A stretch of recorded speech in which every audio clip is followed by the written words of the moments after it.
And inside the locker room, everyone trying to lock in, get mentally ready for another hard-fought NBA battle. Welcome, everyone. Here it is at long last. It's the start of the NBA regular season.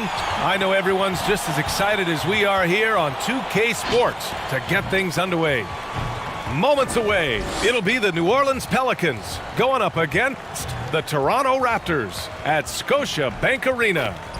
This is Brian Anderson. I'm here with Hall of Famers Grant Hill and Doris Burke, our reporter, Allie LaForce. And this is what the schedule looks like for the Toronto Raptors. On Wednesday, they'll be facing Bradley Beal and the Washington Wizards. And then on Tuesday, they're off to Boston to face off with the Celtics. The road is never the highlight of your schedule for any team. But for these guys, it is a chance to go out there, test themselves, and see how well they gel outside of home court. It could be a very valuable. Before we get going here, we have time for a pregame courtside report. Allie LaForce, it's all yours. BA Zion Williamson missed a big chunk of his rookie season. As you know, health perhaps the only thing that can derail his momentum. He represents an unparalleled combination of power and also explosiveness. And for the Pelicans, the challenge is ensuring that he's equipped to endure the incredible torque he generates. BA? Never seen anybody like him. Thanks, Allie. Another season underway for the NBA. Grant, how about your memory of your first opening day? Oh, BA, I remember it. It was fantastic. We played the Lakers, Pistons versus Lakers in the Palace of Auburn Hills.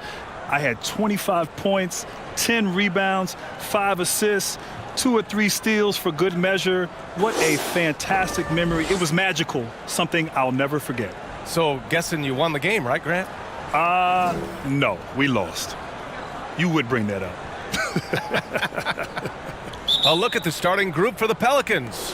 Duke's finest fill out 2 through 4. It's Redick, Ingram, and Williamson. Hayes is out there with Eric Bledsoe. And for Toronto, Powell and Anunoby are the 2 and the 3. Chris Boucher out there with Pascal Siakam. And it's Lowry in at the point. Anunoby on the wing. Sinks it from distance. Wow, what an easy look Kyle Lowry creates for his teammates. One of the best setup men in the entire league. Ingram against Anunoby. It's deflected, and he gets it back. Basket's good. Now here's Lowry. Pass to Anunoby. Back to Lowry. Powell outside. Here's Siakam. Boucher down low. He's defended by Hayes. And a foul called on the way up. So he'll take 2 from the free throw line. The defense there doing whatever they can to protect the rim.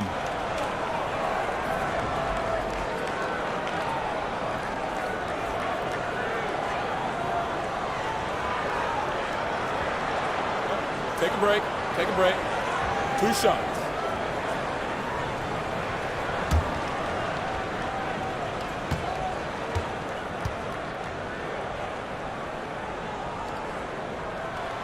And he drops the first.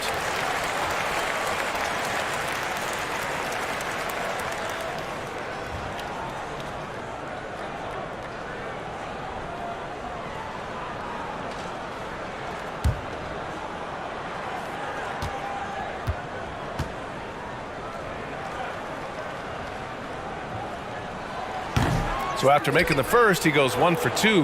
The Pelicans have gone 1 of 3 from the floor. To the middle. Here's Williamson. And that one's long. And of course, we talk about Williamson's rare physical traits. But you look at his skill set, the ball handling, the passing, the court vision. He is oozing with talent. He is so advanced for his position at his age. Boucher on the screen. Just 5 on the clock. Lowry, no good. It's all about the defense right there. Without that level of activity, he probably scores it. Ingram, the pass to Williamson.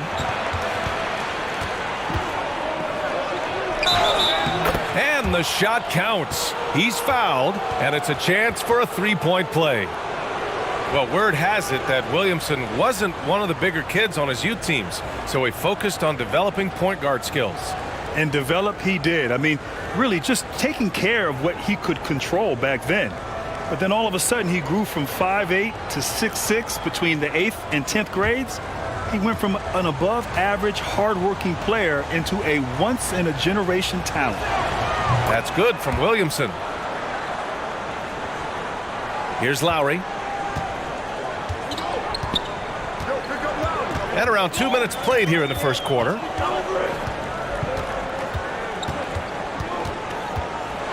Rejected by Bledsoe. The dogged defense from Mr. Bledsoe twice on the pipes. Redick, no good. Now the Raptors with it. They trail by 1. Siakam. Ooh, the lead pass was in the perfect spot to set up the layup. That's the idea. You work the ball into that area. It's a sweet spot. New Orleans has gone 0 for 2 from outside. Pass to Williamson. Out to the right wing. Outside Ingram. Now here's Williamson. Here's Bledsoe. Shot clock at 6. Jacks up a 3. Toronto grabs the miss. And they swept the team last season, got the upper hand, and sustained the momentum. Well, a year ago, there was a big gap in talent between the two teams. But changes are always made, and we'll see how they match up this time around. Here's Ingram. And it's good. Assisting on the play was Bledsoe. Eric Bledsoe's court vision is probably underrated. What a pretty pass. Here's Powell. Into the lane. Oh, wow! Getting up and then throwing it down. Oh, that was a big hammer right there. Bledsoe goes in. Oh, and he got fouled on his way up. He'll head to the line to shoot 2. Boy, his speed with the rock, especially when he puts his head down on the drive, that's remarkable. Bledsoe forcing the defender's hand there.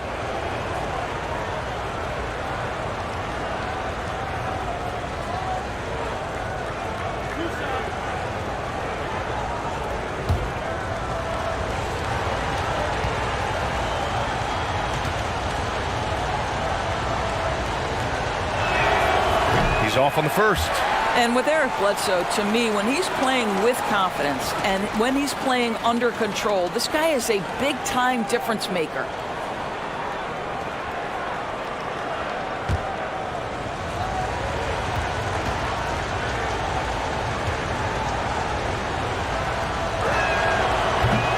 And he can't hit the second. And there's a lot to admire about how Pascal Siakam attacks defenders. I mean, he's so shifty outside, and he absorbs contact so well when he gets to the rim. He's stronger than you'd think from looking at his frame. Listen, he knows he should have made that shot. We'll see if they can work it back to him in that same area. Redick finds Ingram, and here's Bledsoe.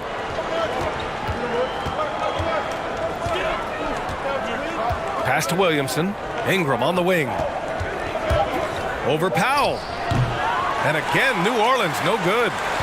Sneaky strength of Siakam. It's one of the reasons why he's such a tough matchup. He really is a tough matchup. He will put bigger guys on skates out there on the perimeter.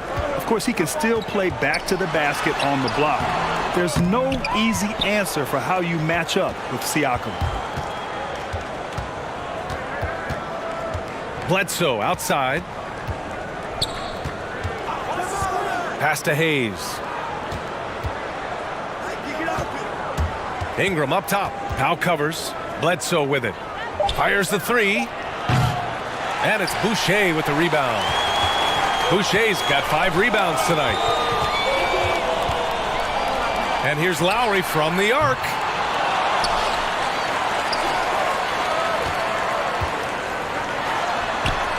Sends it home from three-point land.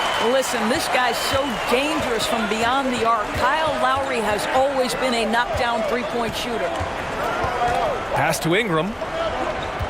Picked by Williamson. Stolen by Siakam. Lowry outside. Got a piece of it. I love how they've attacked the boards here in the first quarter. Outside Ingram. A shot to stop the drought. They retain possession. OG Anunoby is fast off his feet, 7'2" wingspan, says twice on the pipes. It's Siakam with the drive. Good D by Williamson. Well, we love his ability to attack the rim. He just loses a little bit of focus and misses the chippy. Right side Ingram. Williamson outside. Picked by Williamson. Redick finds Williamson. Got a hand on it. This has not been a good period for this guy. Out of sync, not letting the game come to him. He's got to settle down and make shots. Powell passes to Anunoby. It's stolen by Ingram.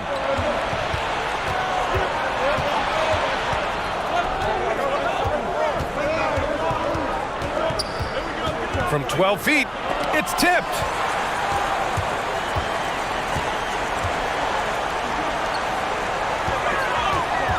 Redick against Lowry, and Kyle Lowry is going to pick up the foul. That'll be a second foul of the game. That's already this guy's second foul now. He's either going to have to sit or play a bit more conservatively. Davis, he's checked in for Powell. Ball, he's checked in for the Pelicans. Hill comes in for Bledsoe.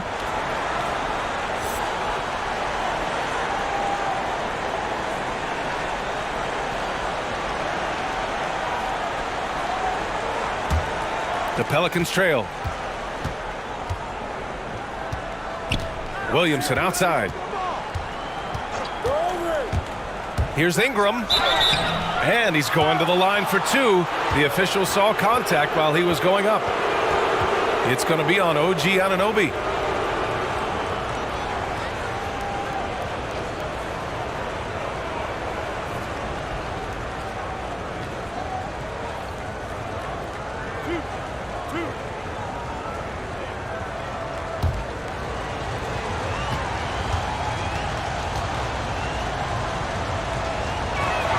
That free throw good from Ingram. So it's both teams making substitutions here.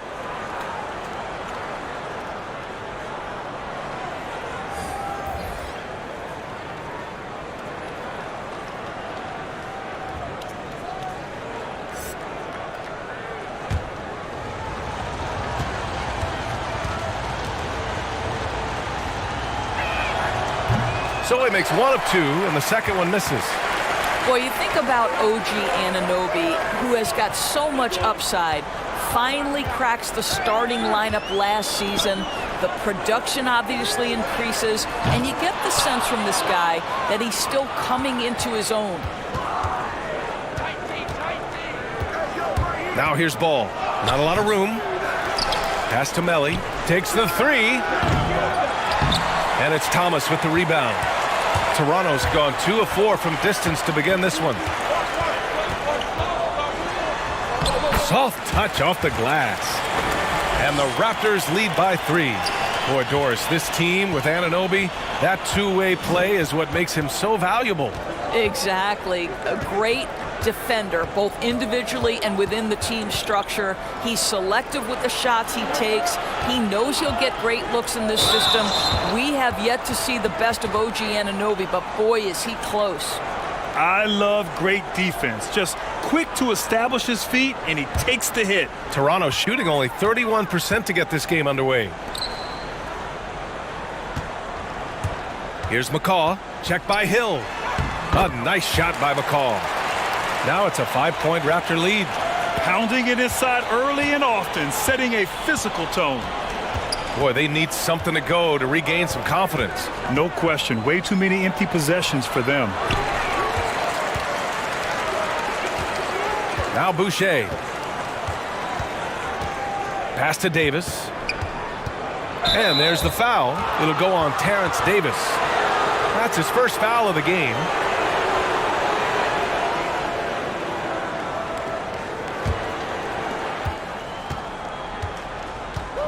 Ball with it. Now quiet so far offensively, searching for his first points of the game. Yep, that one goes. Showing off with the floater game. Not a shot you can swat.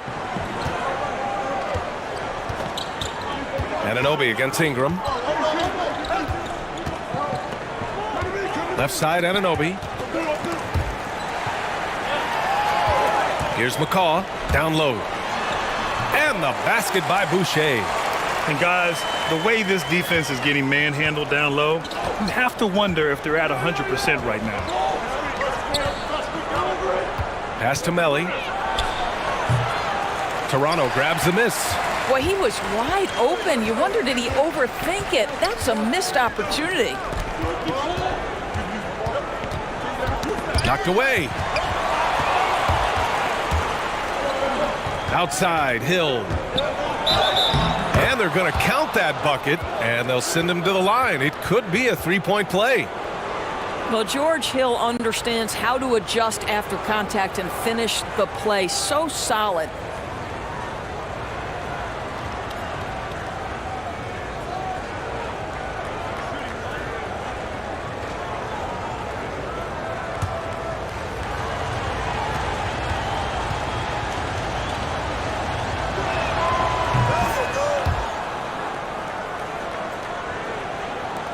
The Raptors with a lead.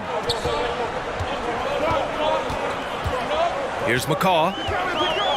And they just keep making mistakes. I mean, that's back-to-back turnovers, which easily could have been prevented.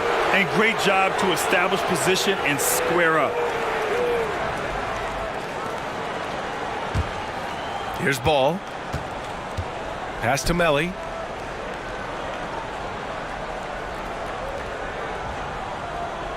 Now here's Ingram. Beyond the arc. And it's Boucher with the rebound. Boucher's got 7 rebounds in the game. And there's 1:45 left to play in the first.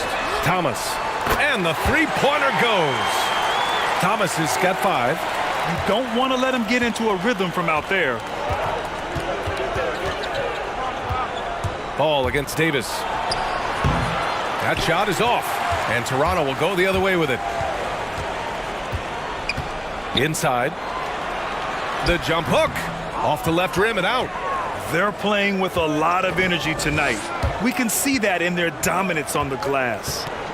Pass to Melly. Outside Ingram. Let's go with a 3. Nails it from 3. Give him 8 points now. Well, there's an unpredictability to his offensive game. He is always keeping the defense off balance. And it's Davis penetrating. Boucher on the screen. Thomas misses. He forced that one. Not a productive trip up the floor. And in a way, by taking that one, he's bailing out the defense. It's just too easy to stop. Hill can't connect. Toronto has gone 3 for 5 from deep so far in this matchup. Here's Thomas. Check by Hill. And again, no good by Toronto. The Pelicans trail. Pass to Melly. Here's Ingram.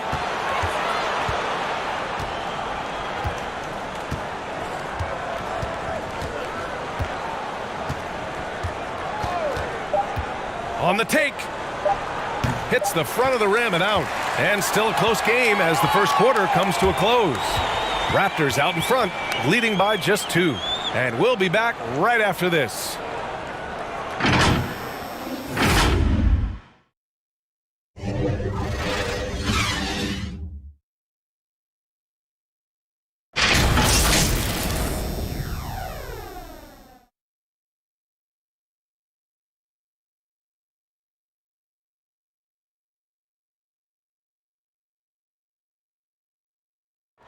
And reminiscing about his championship year with Kawhi Leonard, Pascal Siakam shared this with us. It was always a team, and I think we don't look at one player and then say he's going to save us. You know, we got to save each other. We got to play for each other. And that's how Siakam plays the game himself. Yeah, versatile, very unselfish, and a franchise player in his own right. Some good action already in this one, but a fairly even matchup after this first quarter of play. You know, you take a look at the Raptors' performance here, guys. What are your thoughts? Well, it's simple. When you can dominate the boards at both ends, you can control the second chance touches. And that's how they controlled the first quarter. I thought they were the much more physical team. Powell is the 3 with Siakam at the 4. Terrence Davis out there with Kyle Lowry. And it's Boucher in at the center position, locking down the middle. That's the 5 out there for the Raptors. All right, let's get a report from Allie. Brian, the Raptors have one of the most loyal followings. None more so than superfan Nav Bhatia, who's barely missed a home game since the beginning. Last year, he was the first fan in NBA history to receive an authentic championship ring. Not only that, he was honored by the Basketball Hall of Fame in their new Superfan Gallery. Guys, pretty sweet. No question. Allie, thanks. I thought he might get a call there. I thought it was pretty clear contact. But we know Lowry's not looking for the whistle. This guy's just looking to put points on the board. Siakam against Williamson.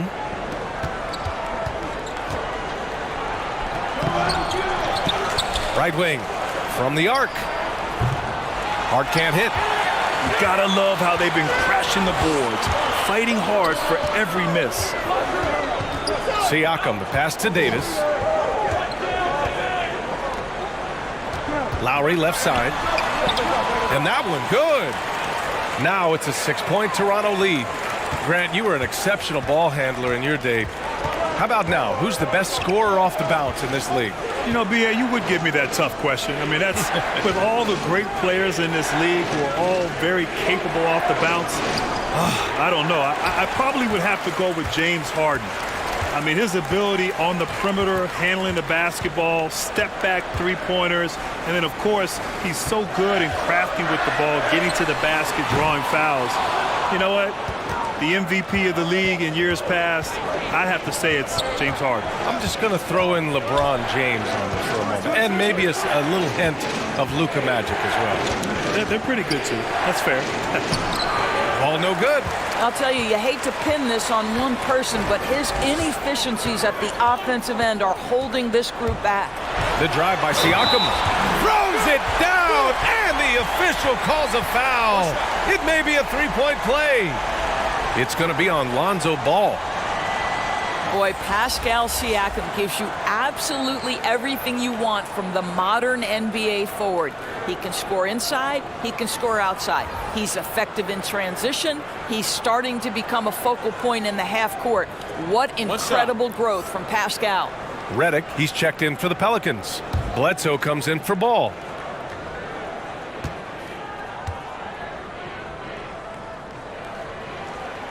The free throw off for Siakam.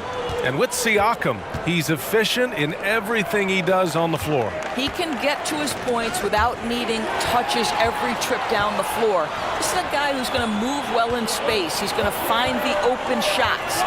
One of the biggest success stories in the NBA the last few seasons in terms of I'm going to grow my game and become an all-star player. That's Pascal.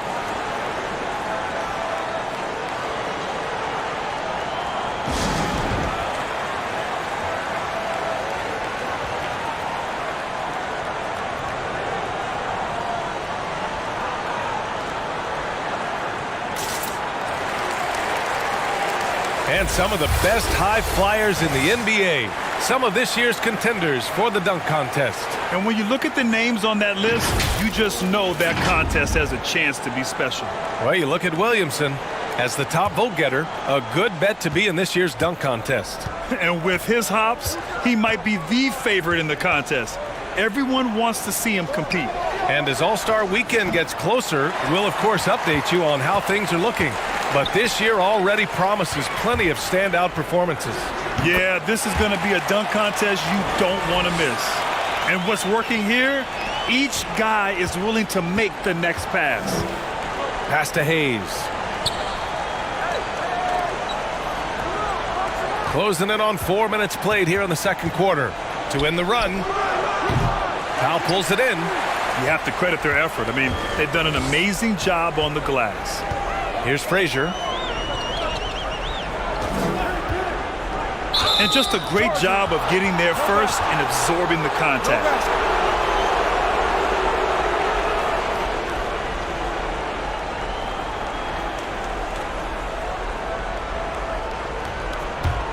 New Orleans has gone 0 for 3 from deep to begin the second. Things just don't seem to be clicking for them offensively. Yeah, they really need to find a way to get back on track. On the attack, Redick. It's hauled in by the Raptors. Powell's got his 4th rebound in this one. Over to the wing, and that's out of bounds. Toronto will retain possession.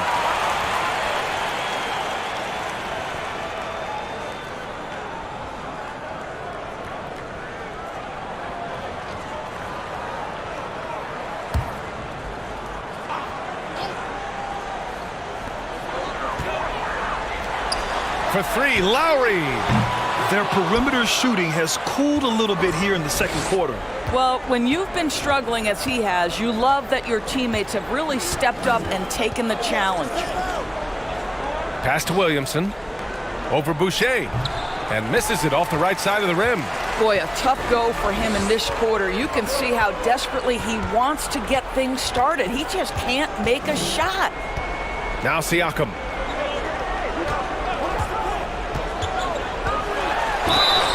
And the officials whistle a foul on the shot. The bucket is good, and he'll go to the line. The D hasn't been quick enough to react to the ball inside. That's helped cause this run.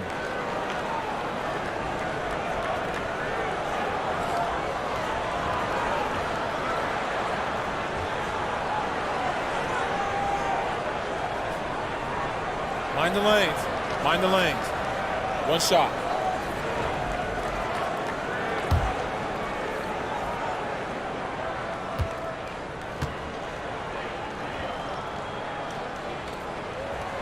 The free throw off for Siakam. Well, Grant, you grew up no stranger to professional sports. Now, your dad had a distinguished career as a running back. How'd that help you become an NBA player? Well, aside from the fact that my dad told me to shoot my free throws and use the backboard, it really did help a lot, Brian.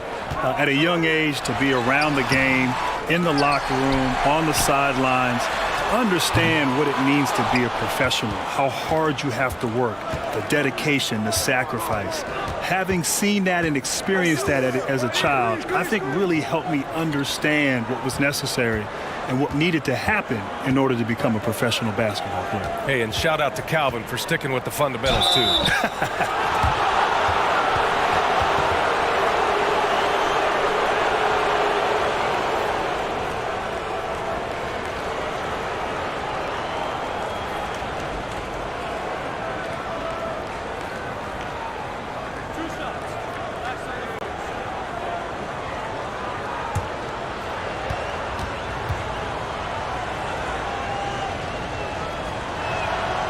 No good on the free throw.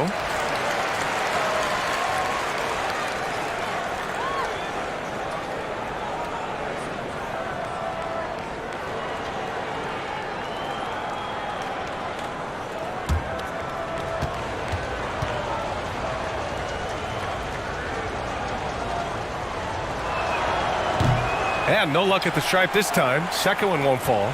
And right now, they're +8 in the rebounding category. That's helping them run away with this. Here's Lowry. Oh, and there's the whistle on the shot. So 2 free throws for him coming up. J.J. Redick picks one up. Well, he may not have the physical tools that some other players have, but Kyle Lowry is physical, he's imposing his will, and he will take some contact. Take a break. Take a break. 2 shots.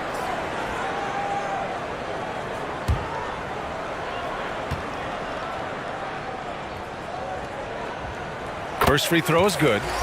Well, throughout his career, Kyle Lowry has been fantastic on defense, as tenacious as a defender as they come, Grant. B.A., one of my favorite players in the league.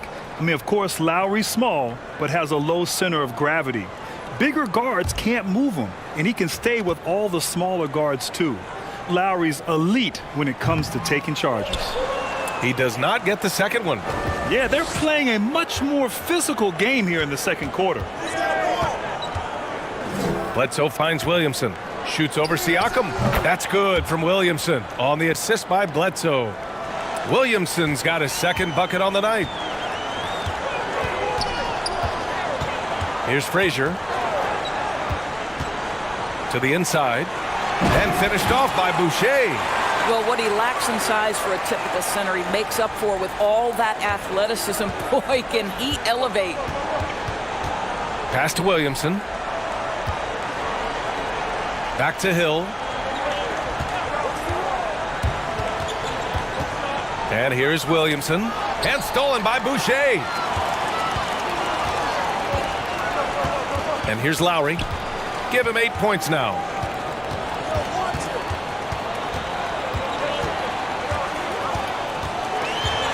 Here's Frazier. Shot clock at 5. From deep. Lowry, no good. He needs to look to try to drive inside and get going. That outside shot is simply not there. Williamson misses. I'll tell you, a rough quarter for him, and that puts so much pressure on the guys around him. Now here's Lowry. Siakam, right side. And you can count it. He'll go to the line with a chance at a three-point play. Well, we're talking about a tough individual competitor in Pascal Siakam. He goes right at the defense. Well, you think about Kyle Lowry and the trajectory of his career. I think it's hard to remember. Coming out of Villanova, those first few seasons, he was not getting a ton of minutes. Gets more of an opportunity with Houston, and then ultimately ends up in Toronto and becomes one of the driving forces in the most successful eras of the organization.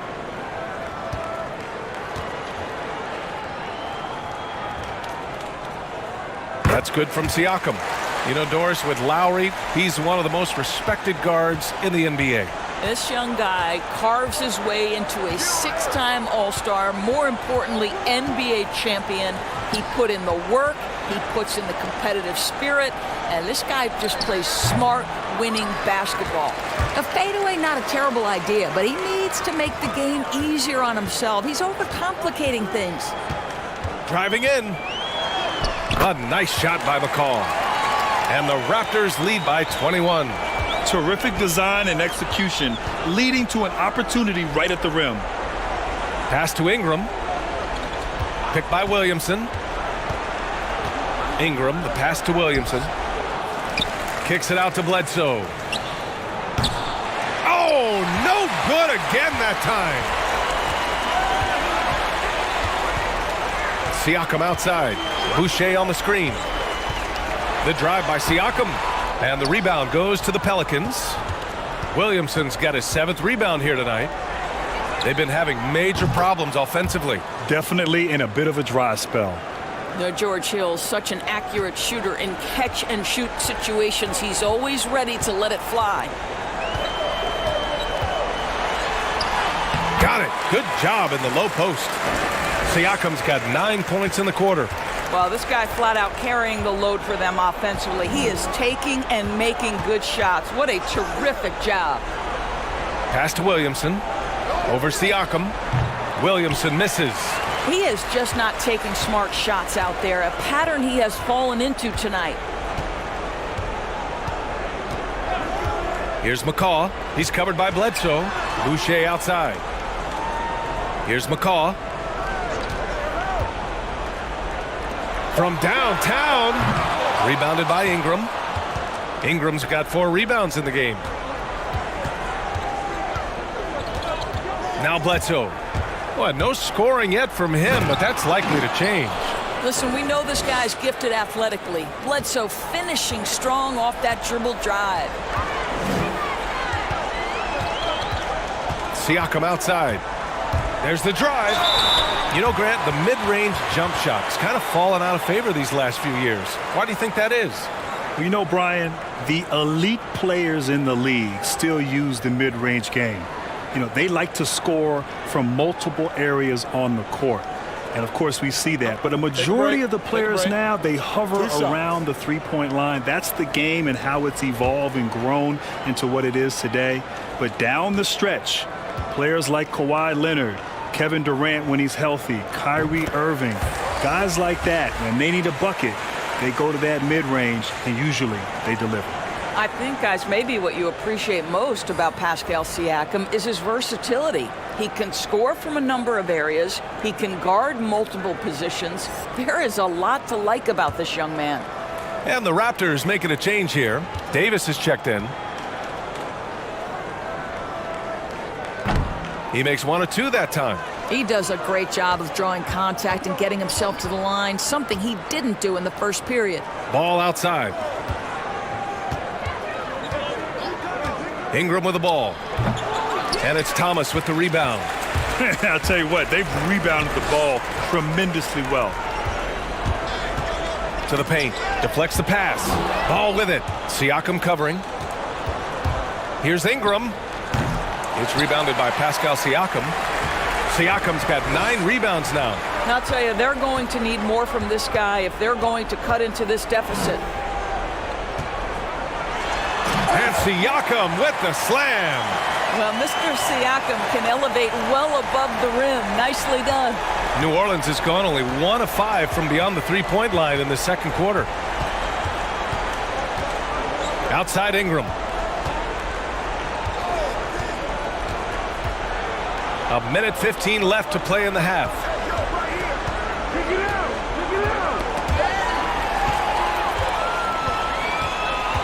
Here's Siakam.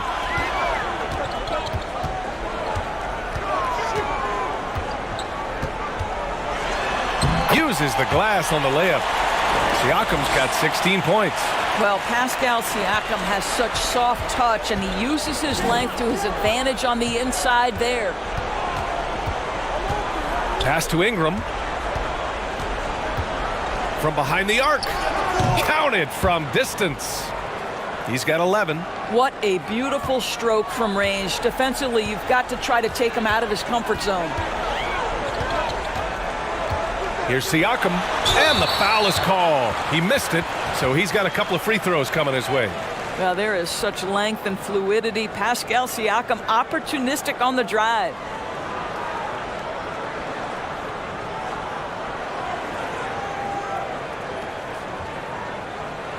Shooting 2.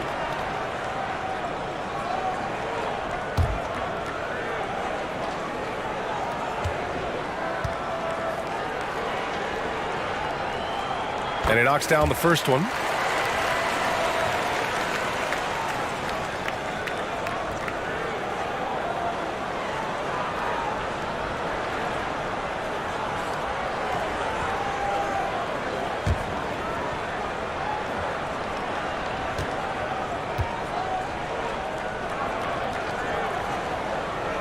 And so he makes both from the line.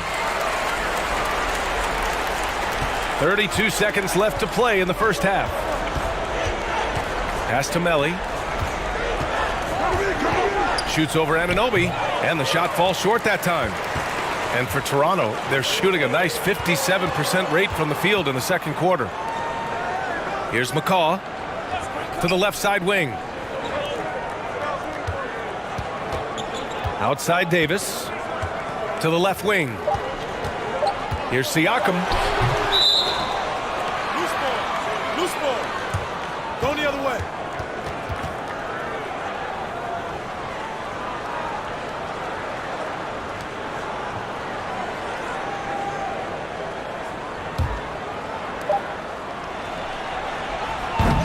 So as we conclude the first half, a fairly one-sided game. Raptors out in front, delivering the blowout. Stay with us, folks. We'll be back just after halftime to get the third quarter started. And now, the 2K Sports Halftime Show. Ernie Johnson here with Shaq and Kenny, and a favorite time of the year as we're halfway through one of the first games of this fresh NBA season. The first half was all about Pascal Siakam. He had 18 points, 2 steals, and 1 assist. This has been a bounce-back game for him after some struggles their last time out. And taking a look at the Raptors, Kenny, what did you see out there?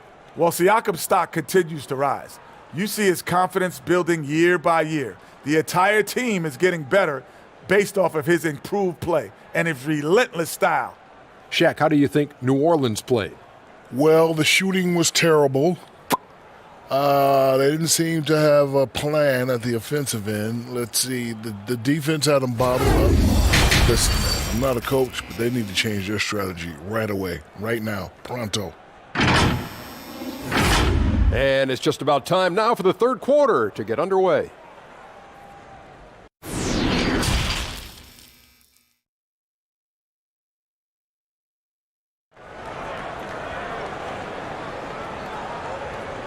And after a very lopsided first half, we'll see if things play out a little more evenly in the second.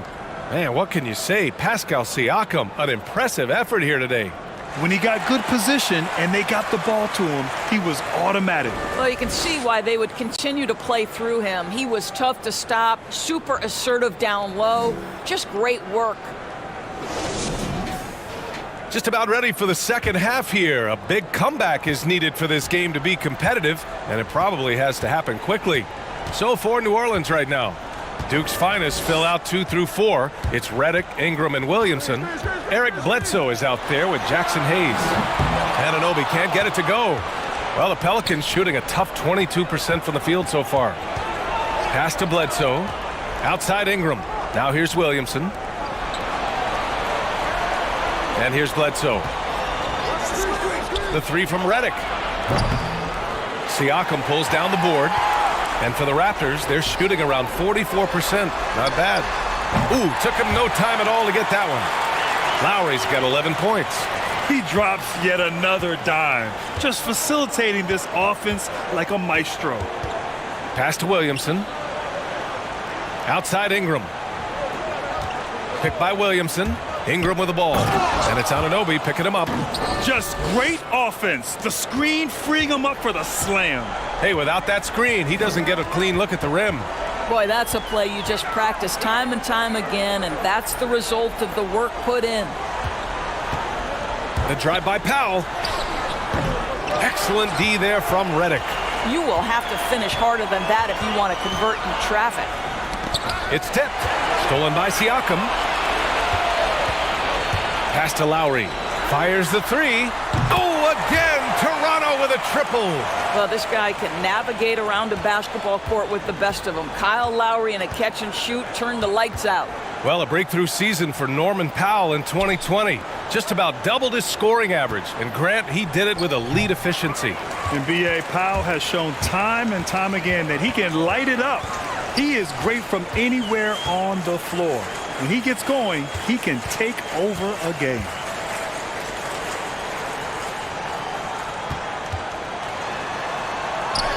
Up and in on the layup.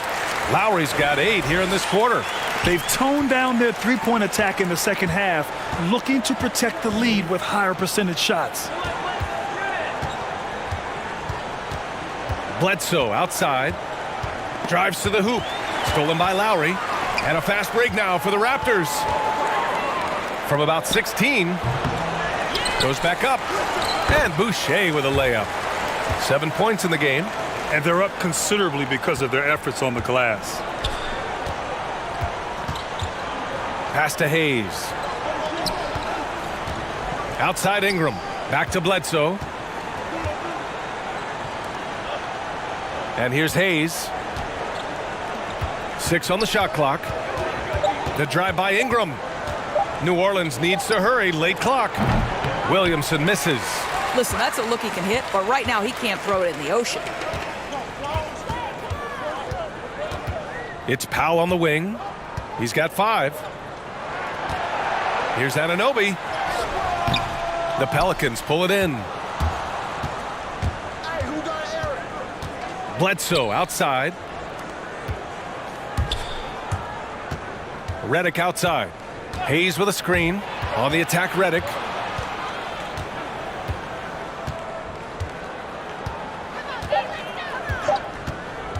Looking to end the drought. Oh, and that one had the right spin on it. It's good. Well, that's a bad shot until it goes through the net. Williamson against Siakam. Driving inside. Sweet little floater. Siakam's got 20 points. They've been a little soft with their defense on the interior. Offensively, it's been a struggle for them. Yeah, they need to string together some shots to have any kind of chance. Williamson. And it's Toronto with a rebound. Powell's got a rebound number 5 here tonight.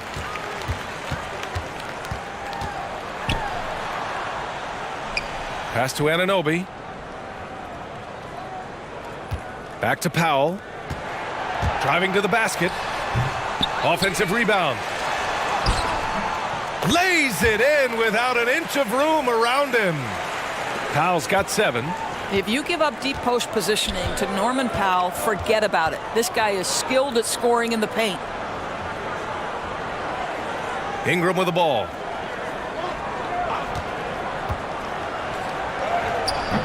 The shot that time not on target. Oh, nice D from Anunoby. Powell finds Siakam. Back to Powell. And the ball out of play. The Pelicans will have it.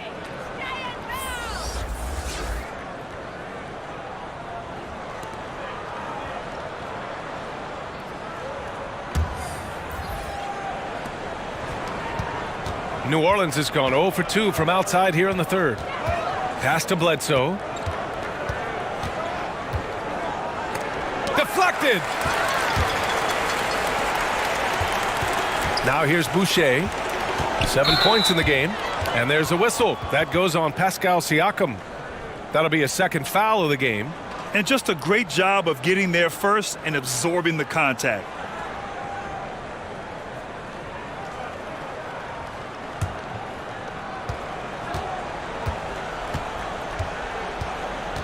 Pass to Bledsoe.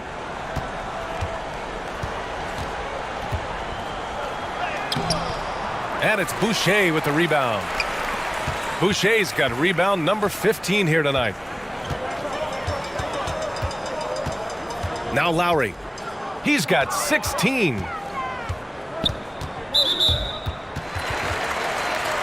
The Pelicans making a switch here.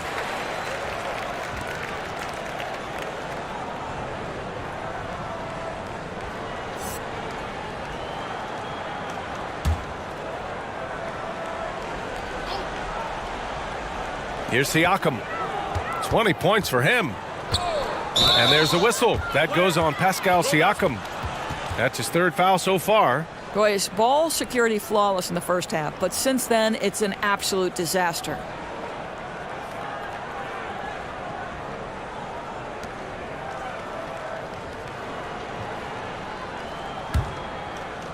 So it's the Pelicans now. Here's Melli. Looking for his first basket, still in this one. Going inside. Powell pulls it in. Now the Raptors with it. They're on a 14-4 run. Boucher, no good. Well, New Orleans shooting a tough 22% from the field so far. Pass to Melli. And so he draws the foul, headed to the line to shoot a pair.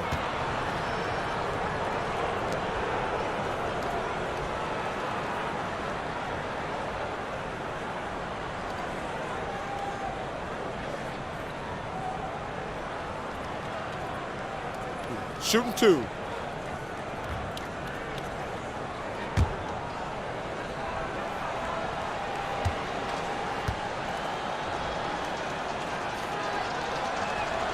And the first one at the line is good.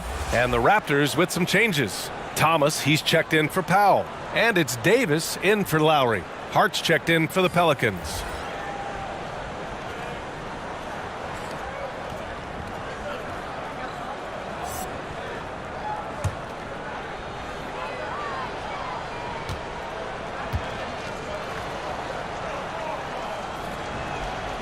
He's off on the second. Well, Grant, the players definitely don't want a hard cap, but do you think it might make small market teams more competitive? And I'm asking you for the... Oh, that was something else, I mean, just man! Beautiful. Well, the athletic ability of Pascal Siakam with a little sauce there. Ingram against Siakam. The shot by Ingram, no good. And it's Toronto's ball. They're on a 16-5 run. Pass to Frazier. Siakam with it, and it's Ingram picking him up. The 11-footer. Siakam, no good. Boy, against so little defensive pressure, you have to convert that. Here's Hart. Checked by Davis. Stolen by Davis.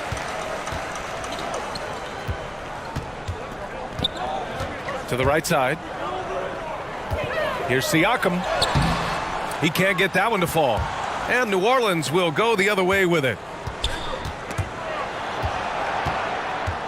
Outside Ingram.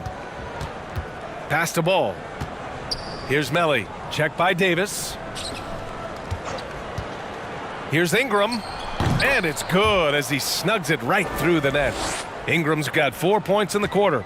Nice job to recognize the lack of D in that medium range area. Here's Siakam. And it's Siakam again missing. Hard to turn down a look that good. Still, long twos are losing favor, and misses like that are the reason why. Hill, he's checked in for the Pelicans.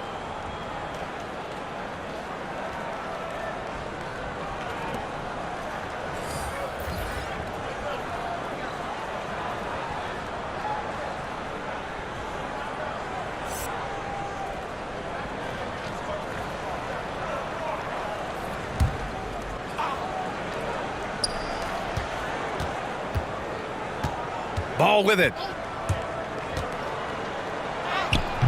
That shot missing. Davis with the defensive effort. Here's Frazier. Pass to Siakam.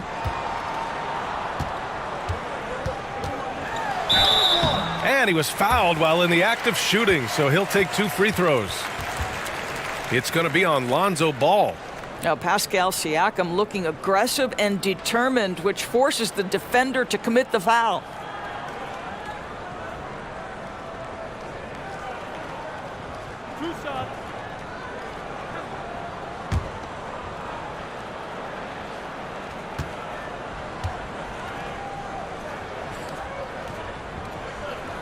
First one falls for him.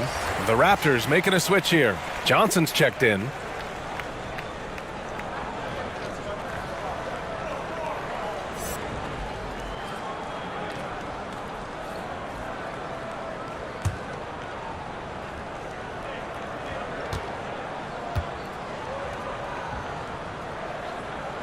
And good on the second, so he makes them both.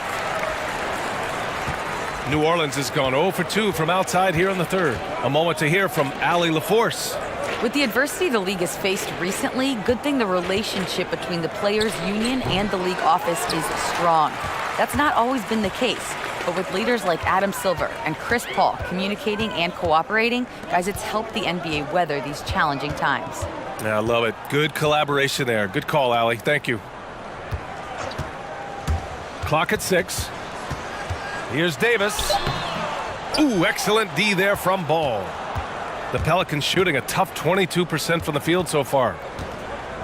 Here's Hart. Rebound by the Raptors. Thomas has got rebound number 8 here already in the game. Well, you look at what Hart gives this team. He impacts the game in a variety of ways. And B.A., I love Josh Hart. I mean, he's been a solid shooter, a great defender, surprisingly effective on the glass. You'd like to see him improve at the line a little bit and continue to become more consistent from deep. Ball against Davis, and Ball gets it to go. Toronto has gone 6 of 14 from the perimeter tonight. A minute 58 left to play in the third. Here's McCaw. So it'll be 2 free throws. He was fouled in the act of shooting.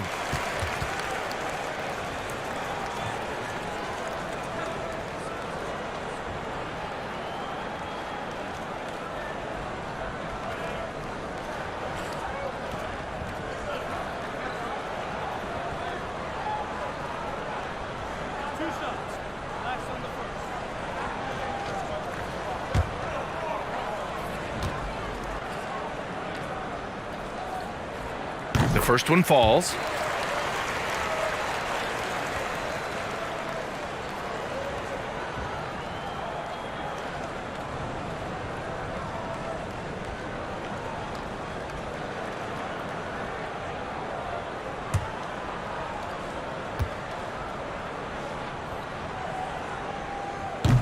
So he hits 1 of 2 from the stripe.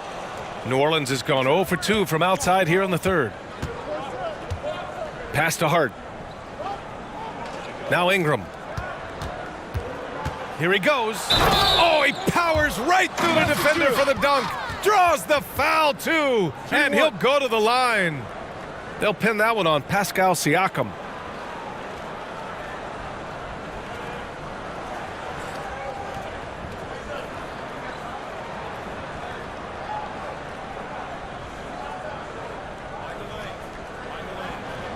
One shot.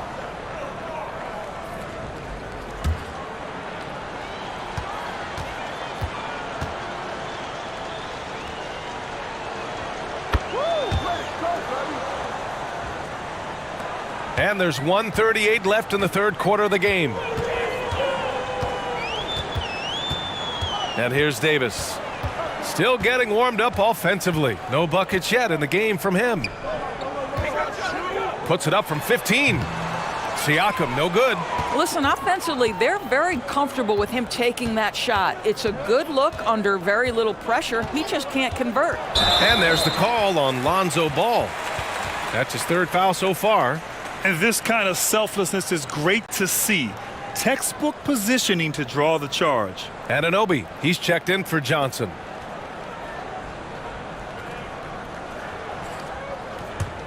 Toronto's gone 2 of 3 from outside so far in the third quarter.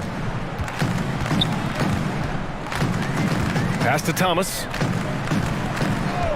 He shoots. Ball with the rebound. Ball's got 4 rebounds in the game.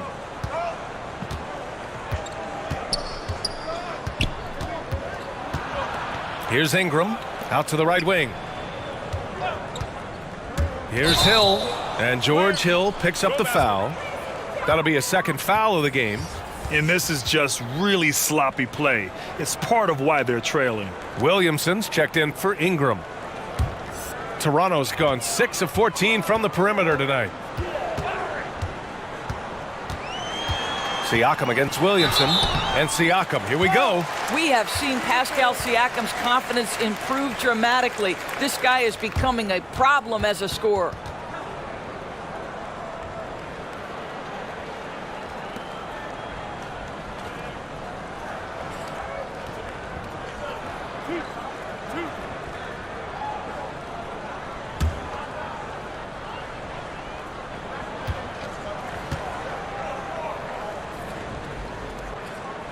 And he makes the first.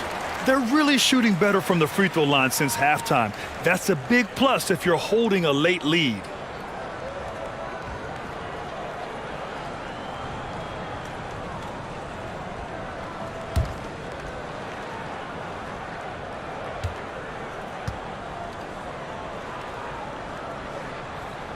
Siakam hits them both.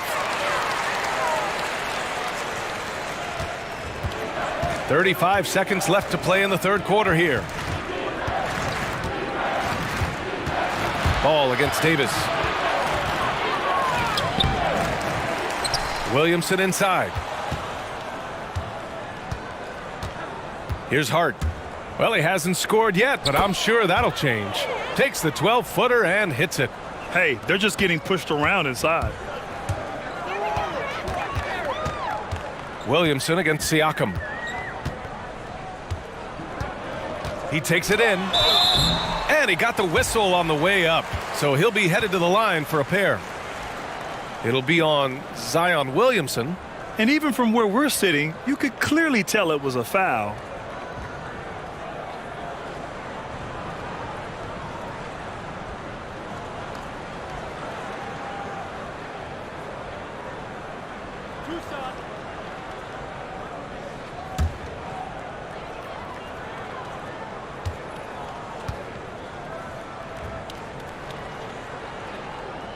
And he can't get the first one. And the Pelicans making a change here.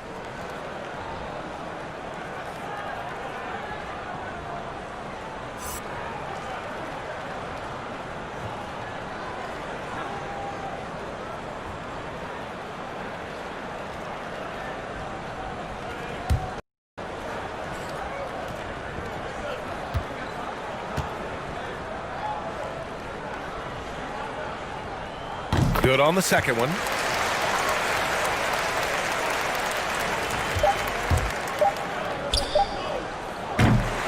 And as we conclude the third, pretty much a blowout here. It's been a one-sided affair. It's the Raptors opening up a huge gap. And we're coming right back after this break to get the fourth quarter started.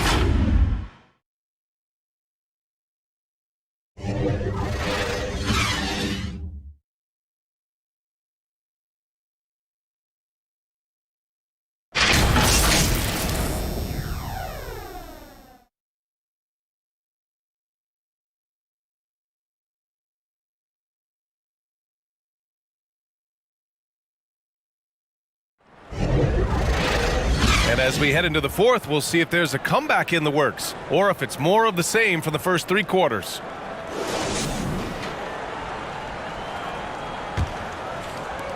And so it's New Orleans with it.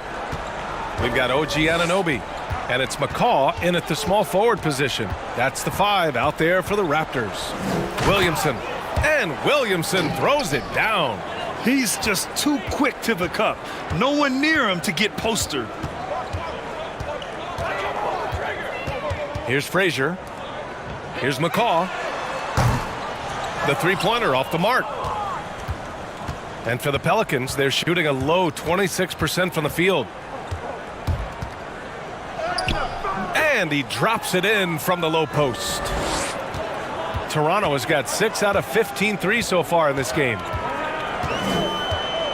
Pass to Harris. Now here's Williamson.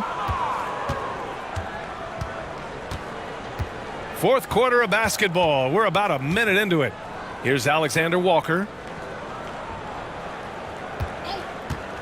And in a game where titles can turn on a single possession, you hear coaches and players talk about certain plays that haunt them. Doris, can you relate? Well, B.A., the margin between winning and losing is often razor thin.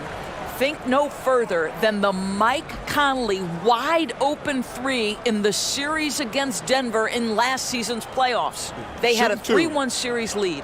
If he makes the three-point shot, they move on. And yet that thing rattles down and out. It was a matter of inches, and their season comes to a crashing thud. Of course, this is why we love sports. The incredible highs and the absolutely soul-crushing lows. Johnson, he's checked in for Toronto. Redick, he's checked in for the Pelicans.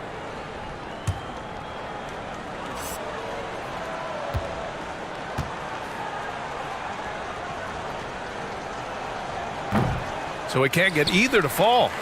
Toronto has gone 0 for 2 from outside here in the fourth quarter. Here's Frazier. Pass to Johnson. And great job to establish position and square up.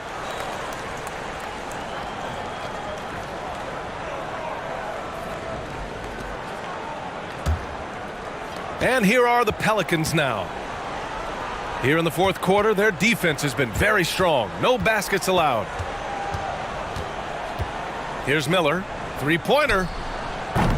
And again, New Orleans, no good.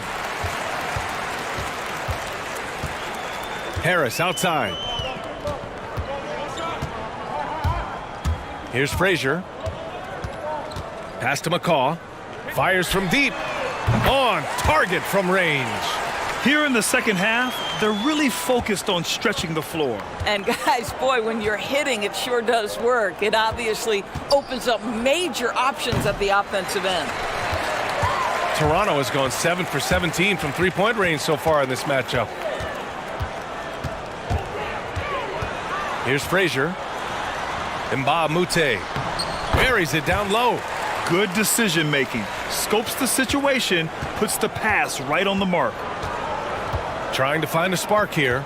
Yes, indeed. A rough stretch offensively. They could really use a basket. Here's Williamson. That shot, no good. And Toronto will come the other way. He hasn't done a whole lot to help their cause today. They could have used more offense from him. To the wing, right side.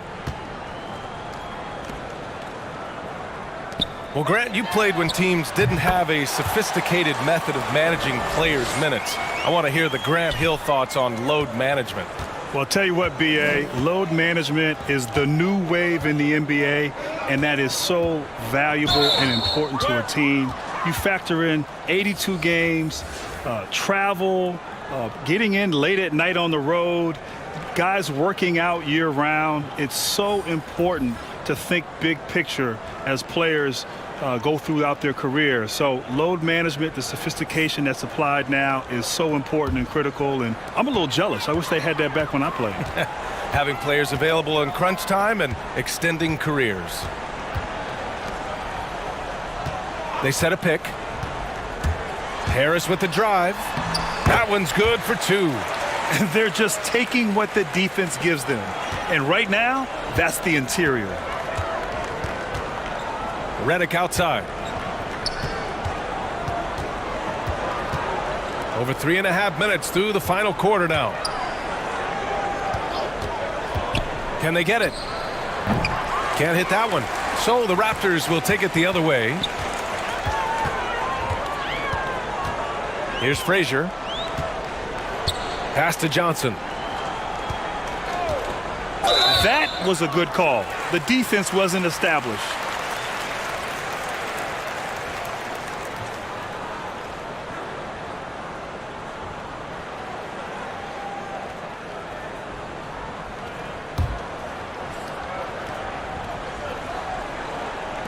So it's Toronto now. Here in the fourth, they've allowed just 4 points. Here's Johnson. And the Raptors, another 3. This defense is getting spaced out. 3 of the last 5 buckets have come from way beyond the arc. Redick outside. Pass to Melly. Here's the 3. Connects from downtown. This is just fun. These teams are trading threes back and forth. Well, that three-point shot just gives you so much room to operate on the offensive end. And load management, a term that's entered the NBA lexicon in recent years. Obviously good to protect the player's health. But Doris, any concerns about players sitting? Absolutely, B.A. First of all, you sympathize with the fans who paid for the ticket expecting the star to play and then being disappointed. From the broadcast perspective, obviously your TV partners want the best players on the floor. They're putting the best teams on the air because of the star power. This is a weighty issue for the NBA. If the season is too long and players are too tired, then maybe you need to shorten the season. But you cannot give short shrift to your constituents. Your league is based on fans and engagement. This is something the league has got to deal with.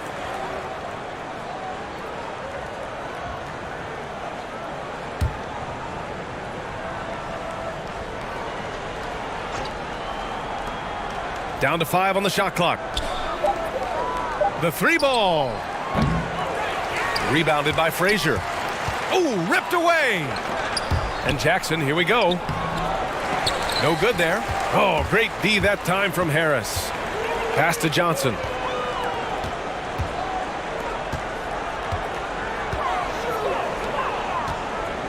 Here's Flynn. Can't get it to fall. Here's Miller from outside the arc. And no good. Harris outside. Miller pulls it in. New Orleans has gotten just one of their 4 threes to go here in the fourth quarter. Pass to Melly. And every year in the draft, we see teams being risk-averse, avoiding players with medical red flags. But we've seen teams who took a chance often rewarded, Doris. That's exactly right, B.A. Look no further than Michael Porter Jr. Back issues while he was 1 year in college at Missouri scared away a lot of teams. But here's a young man who on the offensive end and from a rebounding perspective has shown a big-time upside. He is a big-time shot maker, incredible shooter, even under duress of contest. Defensively, he's got to grow. But I'll tell you what, for GMs who are secure in their jobs, they can take a flyer on a talent like Michael Porter Jr., and the opportunity to pay huge dividends is there.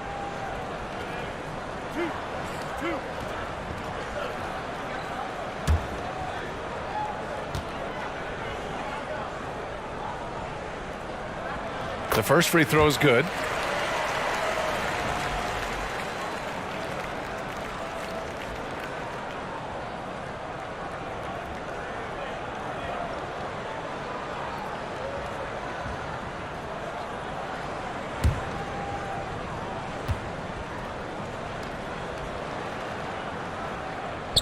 That one's no good. The Pelicans shooting around 30% since the fourth quarter got underway. And again, New Orleans, no good. And you can tell right there, the defense is totally fine with him shooting that. That's not his game. Pass to Frazier. In an era of social media, Grant, even referees are jumping in, trying to illustrate to fans why certain calls are made. Where you stand on transparency. It's all about transparency, B.A. Look, they don't come over to clarify these calls because they like us, although we're pretty good guys. Well, you are. But it's all about the theme of the NBA, being transparent, making sure the fans at home understand why a call is made. I love it. I think it's a fantastic addition that the league has made. Well, we saw it in the bubble, the way they're explaining calls, and with an open mic, not just for us to relay the information, but now we can hear it directly from the official. New Orleans has gone 1 for 5 from downtown here in the fourth. Pass to Melli. And just a great job of getting there first and absorbing the contact. Thomas, he's checked in for Toronto. And a change for the Pelicans. Ingram's checked in.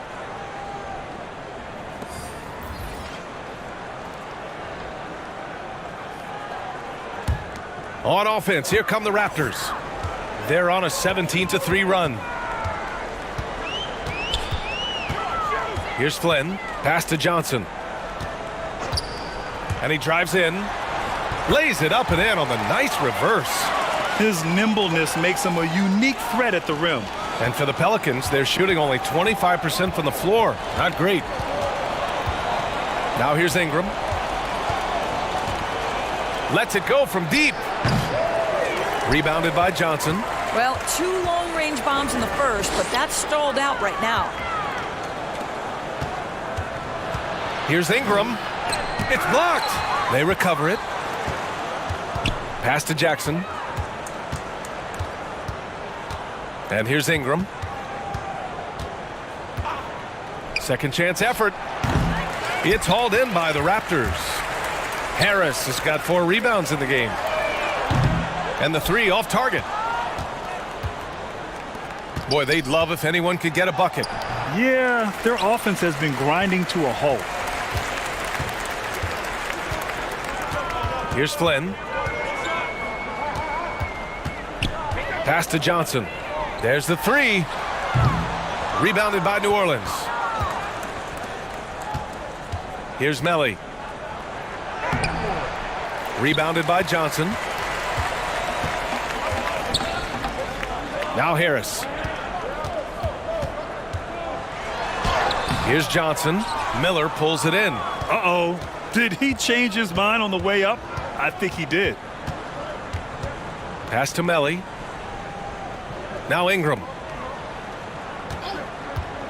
And the call will be against Brandon Ingram. That's foul number 2 for him. And looking back to last season, Grant, you got to admire what the Raptors were able to pull off. I mean, how were they able to sustain their success minus Kawhi Leonard? Well, B.A., first and foremost, they're champions. And when you've won a championship, you understand the level of commitment on both ends of the floor necessary for success.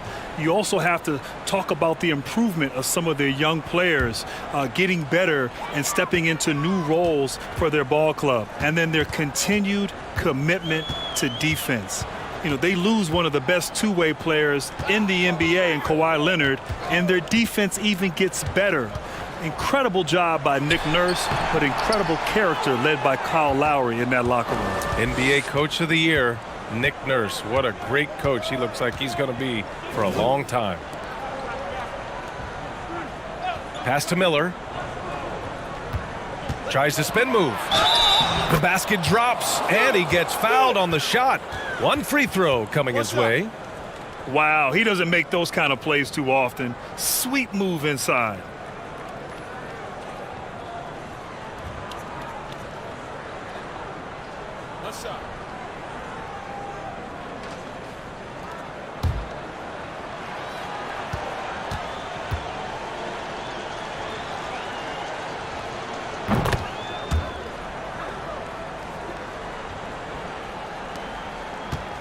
Now the Raptors with it. They're on a 19-6 run. Here's Flynn. Here's Mbah Moute. They get it back. Johnson. Oh, and there's the whistle on the shot. So 2 free throws for him coming up.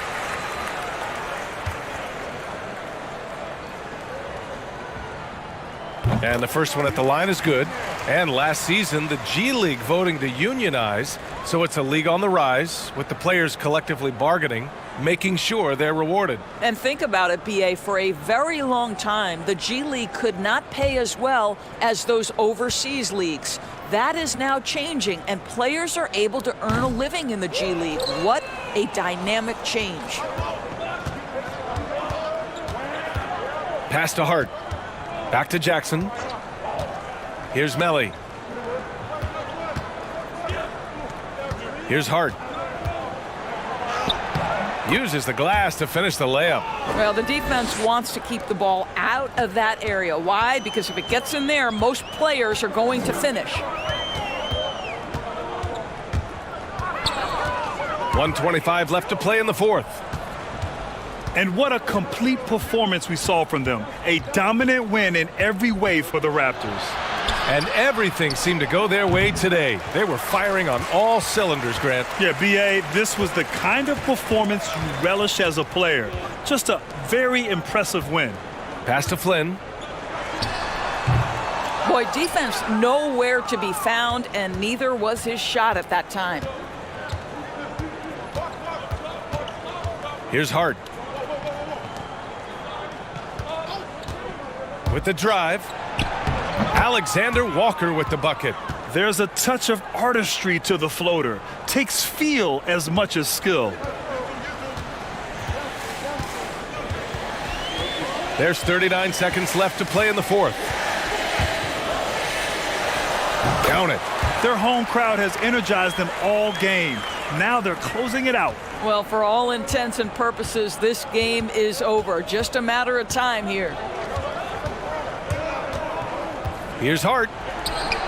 Softly drops in the floater. Unfortunately for them, they're still going to come up short. You wish they'd shown this kind of fight earlier. No doubt. It felt like they were a little tight for much of the evening. Now they're in a better flow, but it may be too little too late. Here's Flynn.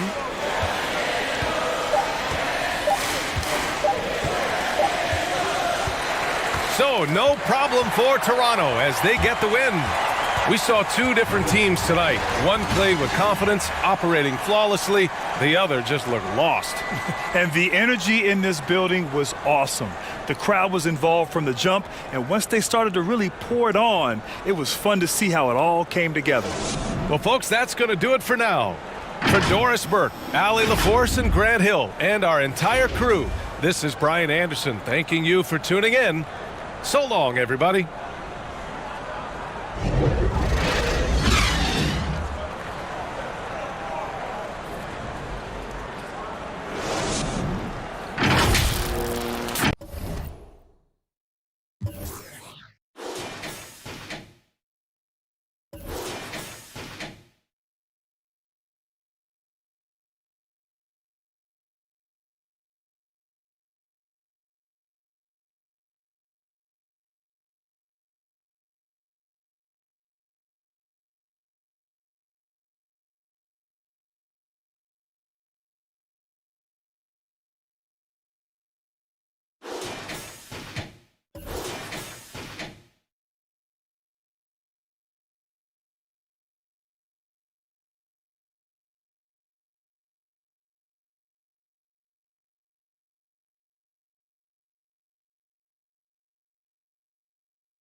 Welcome, everyone, to a brand new season of NBA basketball.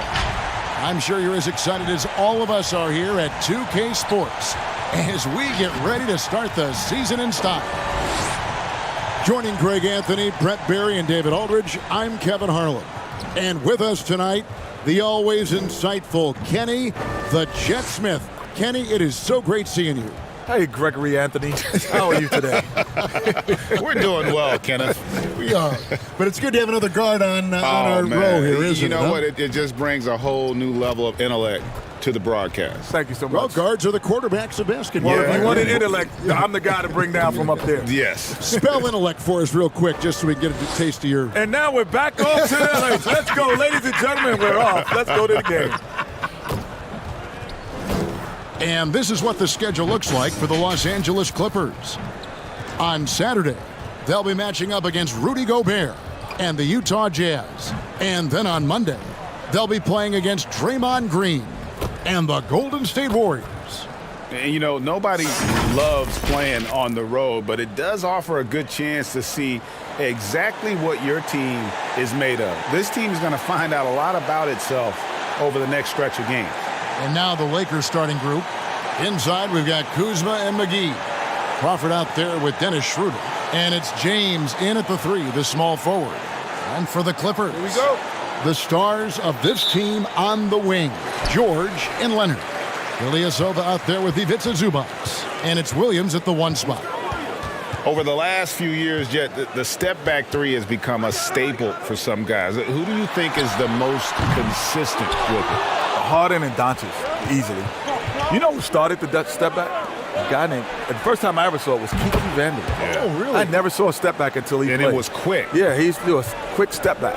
And I'd never seen the step back move ever in my life before. And I was like, what is that? Is that a walk? He was like, no, it's a step back. And now we got the step to the step to the step to the step to the step back. The side back. And what's going to be the next development? You're just going to be able to run and you don't have to drill. Yeah. We're seeing that right now. Yeah, exactly. Second chance shot, and there's a nice layup by Kuzma. And you have to tip your cap to Kuzma. He absorbs contact well and knows how to adjust his shot. Williams passes to Zubats. He dishes it to Leonard. Outside, George. Pass to Leonard. 6 to shoot. Outside, Williams. This one for 3. And again, it's the Clippers missing. Lakers have gone 2 of 3 here to start out the game. The pass to Schroeder. Shooting foul as the whistle blows. He'll shoot 2 free throws. It's on Kawhi Leonard. Schroeder staying aware and excellent at going straight into the defense in order to get the foul. Lakers shooting their first free throws of the game on this trip to the line. Definitely an area where they can improve. Only 73% as a team from the line last year.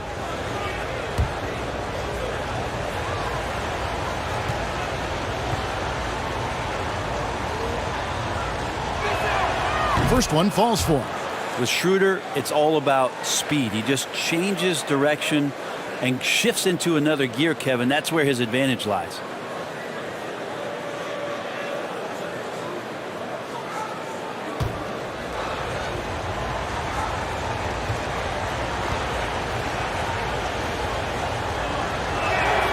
Schroeder hits them both. At this point, you might as well go ahead and chalk up the points when he's at the free throw line. Pretty much automatic. Williams kicks to Zubats.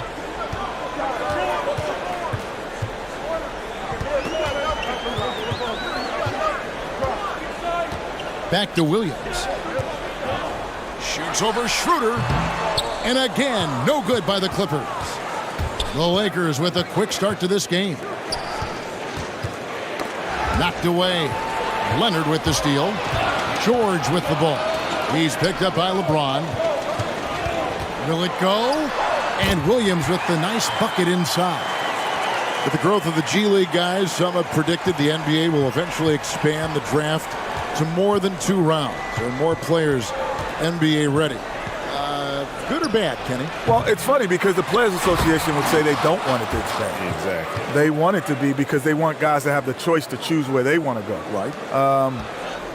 I think 3 rounds is necessary now. There's too many basketball players overseas now that are infiltrated into the system to give an opportunity. I think 3 rounds is necessary. And the other reason why I agree is because back in the day, the second round wasn't guaranteed. Yeah. Now, basically, you all get guaranteed contracts in the second round. And so I think now you push that to the 3rd round, and you make that the make good round. Now here's Leonard after LeBron James's miss. Ilyasova sets a screen for Leonard. Picture perfect mechanics. There's nothing about Leonard's game that hasn't been refined. Now let's go to the sideline and catch up with our Hall of Famer, David Aldridge. Hey, Kevin, I was able to talk with Tyronn Lue for just a minute. I asked Coach about how he'll slow down LeBron tonight. We both had a good laugh about that. Coach said there's just no way to do it. Believe me, I've tried to come up with one. If there was a way to slow down LeBron, someone would have done it by now. LeBron's resume shows there isn't an answer for him, and there never has been. Kevin? Okay, David, much appreciated. Now here's Schroeder. Kawhi Leonard unable to get his shot to go. And trust me, Dennis Schroeder would love to score the basketball, but his ability to set up his teammates is also effective. Williams scanning the floor. There's the dish to George. Lakers leading by 5. And here is LeBron. McGee is screen on George from 13. McGee. It's good on the putback. They're finding lanes to the hoop now with consistency. 5 buckets in a row from the paint. Outside Williams. And stolen by LeBron. Passes it to McGee. Shoots over Zubac. McGee's shot is off. And so it's Williams who brings it up for the Clippers. Pass to Leonard. Shoots from 14. That shot off. And the Lakers will go the other way with it. Things are going south right now. This is not the type of shooting that his teammates expect from him. Here is McGee. He has 6. The drive by Schroeder. Misses from short range. And the feisty defender. Man, Patrick Beverly, one of those guys you love to play with and you would hate to play against yet. He's just an irritant. I mean, this guy's like, oh my God, he's like a bug in your ear, like on a summer day. Look at that. He's going to put that one in his scrapbook. Insane dunk. And now they're starting to rub it in, build up a lead, and here we go, baby. It is showtime. And the Clippers decide to take their first time out here. And Coach can't be happy, and I think I know why. Their defense putting up no resistance inside. No, they're not preventing them from scoring, and if you can get to a high-efficiency shot on the floor, and that's the paint, you just keep going. And let's check out stats for James. Coming off a terrific season. First in assists, and he ranked in the top 15 in points per game, one of the league's premier offensive threats. And dropping a lot of dimes. He led the league in assists because he's the ultimate competitor, an absolute magician with the basketball. There's Williams with the 3. Rebound the Lakers. Well, if he's going to keep shooting, they've got to run some plays for him. Screens, pick and rolls, anything they can do to get him started.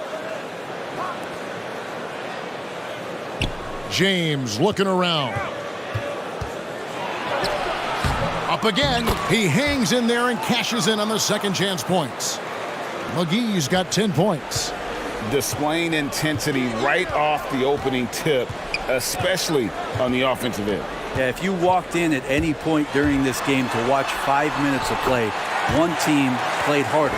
You know who that was. And with those points, he puts an end to that 10-0 run by the Lakers. Schroeder outside. A floater. And it's good on the layup. 7 points in the game. Their play on both ends has been superb. We'll see if they can maintain the momentum. Like tonight, that all the hustle plays have meant so much to this team. Now just sustain some of that energy and keep comfortable. That's a high percentage look when the D doesn't fight over the screen. Yeah, the coach over there just asking for one simple thing, and that's some effort. Got burned on that one. McGee with it. 10 points for him. With the floater. And it's Schroeder missing. Well, that's how to protect the rim without fouling. Force him into an awkward release and a bit of an adjustment on the layup. Williams finds Leonard. And that one clearly a foul. Gets the whistle and 2 shots coming up. Kenny, you watched the NBA for so long. What are some things you find that make successful front offices in this league? You can't be lazy. You got to get on the road. Guys aren't lazy. There's some guys there, I'm telling you. You can't be lazy. You got to be on that road. You have to understand. It's easy to see kids at Duke, North Carolina, Kentucky. But have you gone to Europe, or yourself as a general manager? Have you gone in the mid-major level and been at games when there's only 1,500 in the stands, but there's Paul George playing? Yeah. Like, have you found him? That's not lazy. And the thing, he's calling lazy, honestly, is being complacent. And the other thing you got to be, quite frankly, you got to get lucky. You know, you got to get a Kawhi, and you got to get a Giannis, or you got to get a superstar caliber player that allows you to build around. Yes. Otherwise, man, it's going to be a challenge. Both free throws good from Kawhi Leonard. Everywhere Leonard goes, he sets the tone with his focus and toughness, and his teammates follow suit. Here's McGee, and oh boy, a lot of contact there, but he gets the call and will shoot 2. That's on Marvin Williams. Lakers shooting their 3rd and 4th free throw shots of the night.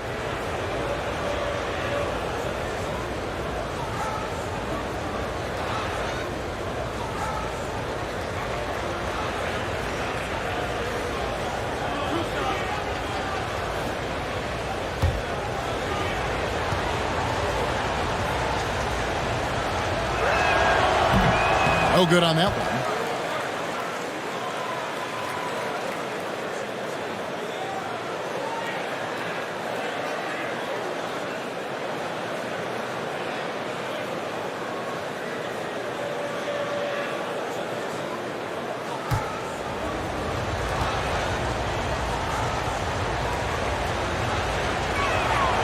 And he's good on the second.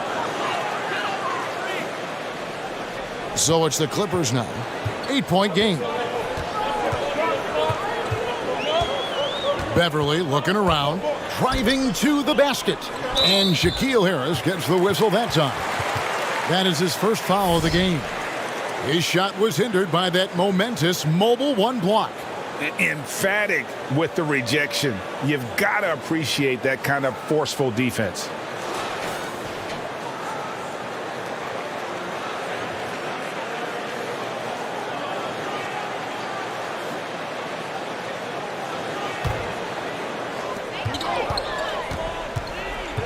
Now here's Beverly.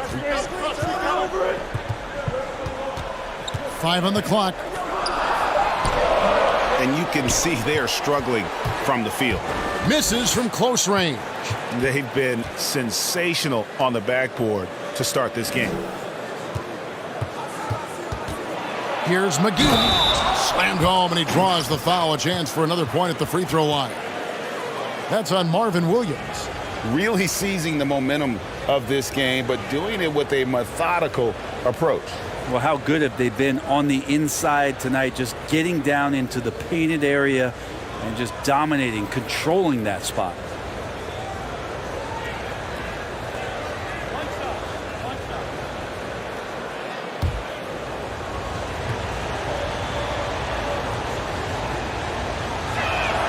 That's good from McGee.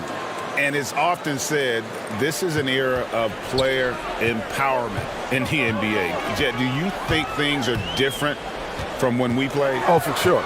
Because of social media, because of the access to travel, players are more connected more than any other time. They do things off the court that we never did off the court. First time I met Greg was in a barbershop, like by happenstance. We weren't planning on meeting there. Yeah. The difference back. Mike the Barber. Shout out Mike the Barber. Mike Dean, ATK. Well, you know what? Because if you go back to like our era, like I used to tell people, like you could be the best guard on the East Coast, and you may have never seen the best guard on the West Coast. Yeah. Because you didn't have it. Like nowadays, these kids grow up competing against each other all the time, and they see each other on a regular basis. basis. From a very early age. And players today know their value. Yes. They know what their value is to their franchise. Here's McGee, and he could not get that one to go. A lot of contact, and he'll go to the line for 2.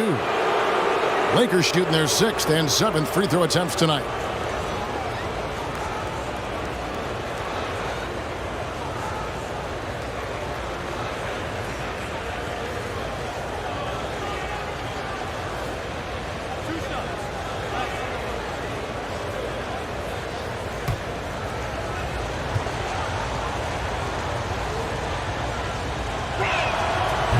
And that one misses.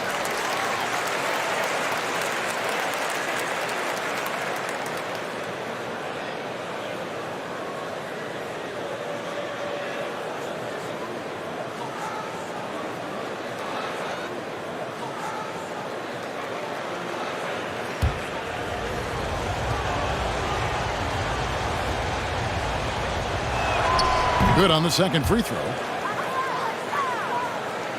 And the Clippers have possession. They trail by 9 points. Beverly the pass to Williams. Now, here's Kennard. Driving inside.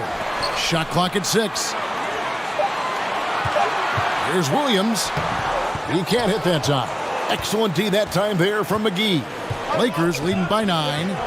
And we heard about market size mattering less to players these days, guys. But then we see summers where all the big free agents go to Los Angeles and New York. So, Kenny, which is it? Well, there's two aspects of it. There's endorsements and then there's quality of life. In the small markets, catching fire on the marketing front is sometimes much more difficult, but there could be a better quality of life. In a big city, you could be marketed, and then all of a sudden you start losing, and then the quality of life goes down. Yeah, and the reality is the fact that when we played, there was only a couple games a week on national television. Now every game that every NBA team plays is on national television. The impact of social media, they're just, you can be a superstar in a small market today. Doesn't matter. Look at Giannis.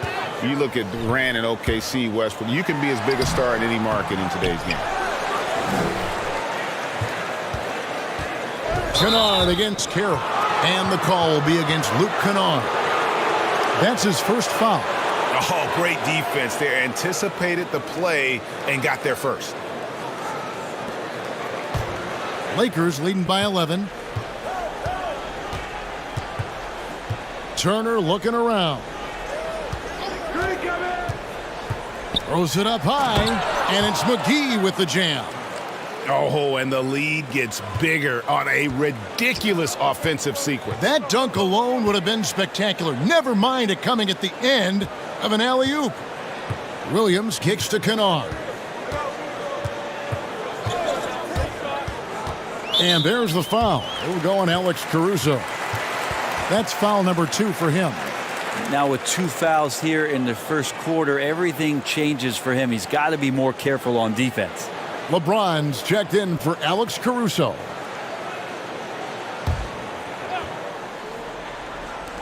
.125 left to play here in the first. Here's Kennard. It's blocked. In the corner, it's James. Over Beverly. LeBron passes to Harrison. They get it again. And James throws it down hard. Sometimes LeBron just likes to take it all out on the rim. That time on display. Clippers trail by 15. Beverly dishes to Green. Patterson setting the pick for Green. And Gerald Green picks up the foul. That is his first foul of the game. Kind of a ticky-tack foul there, but you have to be aware that's how the refs are going to blow the whistle tonight. And it's Carroll with the ball for the Lakers. James finds McGee. Down low, it's stolen by Green. 35 seconds left in the first quarter of the game. Harrison scanning the floor. McGee is screen on Kennard. Harrison passes to McGee. Wow, he got whacked on that one. Shouldn't be much debate there. The Lakers have gone 5 of 7 from the free throw line in the game.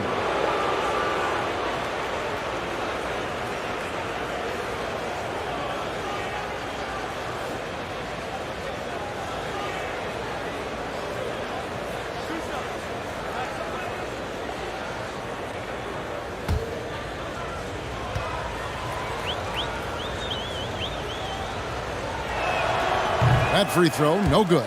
Yeah, a lot of whistles here early, as well as foul trouble starting to be an issue.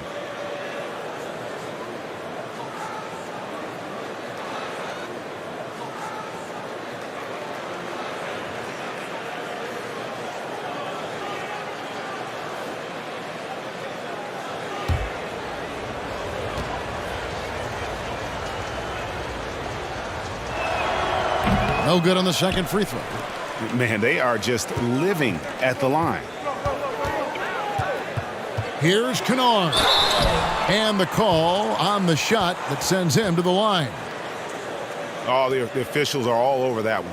This is his first trip to the line tonight. And you look at his numbers from last year, 89% from the line, so hard to ask for much more than that.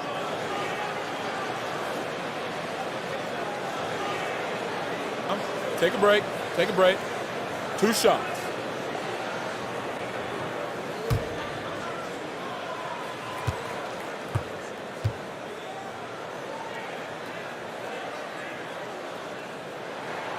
That free throw good from Kennard.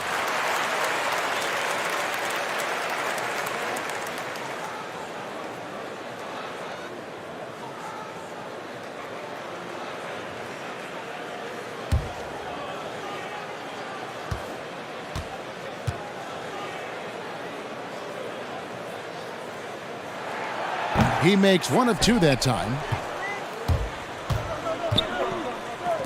Here's Harrison. He's gotten some minutes, but nothing on the board yet. And that one's good by LeBron. James so quick there on the draw. You got to know he's ready to shoot as soon as he's going to catch that pass.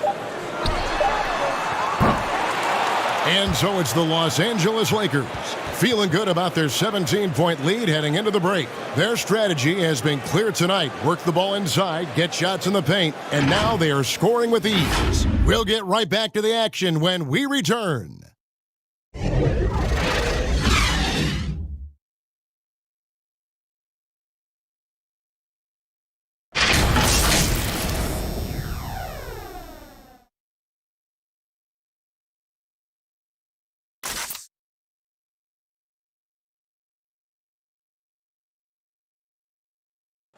And catching up with Luke Kennard before the game, he discussed what it takes for young players to acclimate themselves to the NBA.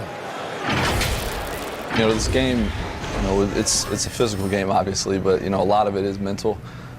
So, just, making sure you're thinking while you're out there is, one of the big things for me. One of the things I've kind of learned since I've been in the league.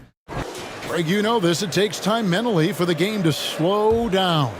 It's a great point. This is why most championship teams are laden with seasoned veterans. You can't rush experience. It happens at its own pace. And glad to have you with us, folks. Second quarter of basketball. This game has not exactly been neck and neck, but plenty of time left in this one. And guys, the Lakers enjoying a nice lead here. Well, pounding the boards is one way to gain an advantage. They simply owned the glass in that first. Well, if you get physical out there, you can control the glass, and that helps you to control the pace of the game. And now let's check out the lineups courtesy of Gatorade, all fueled up and ready to go. Here's the second quarter of play. Setting the floor for the Clippers. And forward, you have George and Leonard. Patrick Beverly out there with Kennard. And it's Zubats in at the 5, roaming the paint. Schroeder passes to Carroll. Kuzma outside. From deep, James. And again, the Lakers no good. Kenny, so much can happen on draft night. What was it like for you the night you were selected out of North Carolina, number 6 overall? It was interesting because I wasn't sure if I was going to Sacramento. Really? Because I interviewed for everyone else in the top 10, basically, except for them. And they took me without an interview. And that surprised me. Not very often, Greg, in life you get a job without an interview. Yeah. Well, I got that one. A high-paying job. A high-paying one at that. No less.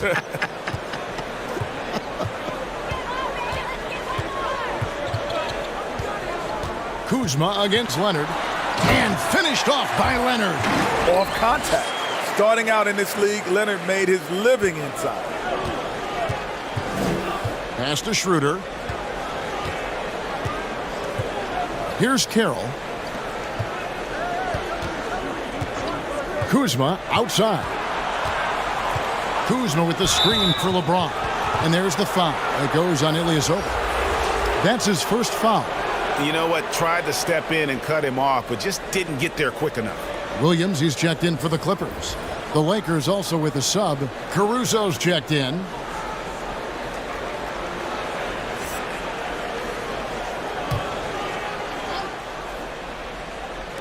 On defense, the Clippers.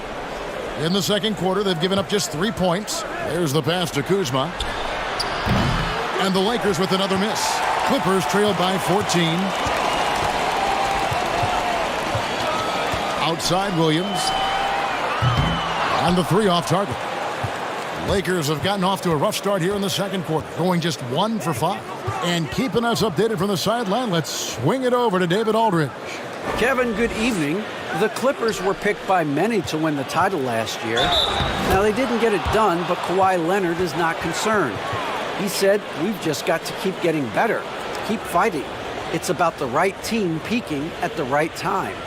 Guys are hoping this season their talent and their fight will win out. Back to you. We will see. Good stuff, D.A. Thanks.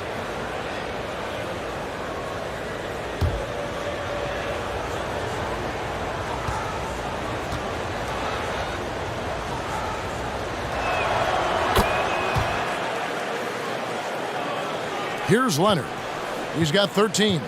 And the three-pointer, something that's exploded in importance the last half-decade. Kenny, you feel you would have played differently if you came into the league today? Without question. Because, Greg, I was probably, if you told me I could get 30 points or 20 assists, I would have said 30 points. I was that type of mentality. I liked scoring because scoring came easier to me. Finding people didn't come as easy. So I would have loved to play in this era where I don't have to think about getting you the ball as much. I would have loved that. And honestly, the passing lanes are bigger because the court is more space. Yes, if you shoot it, like we talk about, your ability to shoot it at a high level makes the game easier. Yeah. Because now guys, the pump, you lift your head, they're jumping out of position. You know, they're guarding the three-point line tighter, so you have more room to operate. Kuzma, that's good. And good seeing Kuzma work on that part of his game. Very confident once he gets close. Guys, they're looking for a way to score here. Yeah, they've had a tough time taking the lid off. And Ilyasova kicks to George. Fires the three. Gets the three-pointer to fall. George has got 6. We talk about George's versatility and capability at both ends of the floor. But the range, man, that's his greatest asset. Here's Schroeder. And he can't answer back. The three-pointer offline. And foul on the shot. He'll shoot 2 at the free throw line. On the inside, Williams knows exactly what to challenge and who to challenge to get to the free throw line. This is his first free throw of the game. Take a break. Take a break. 2 shots.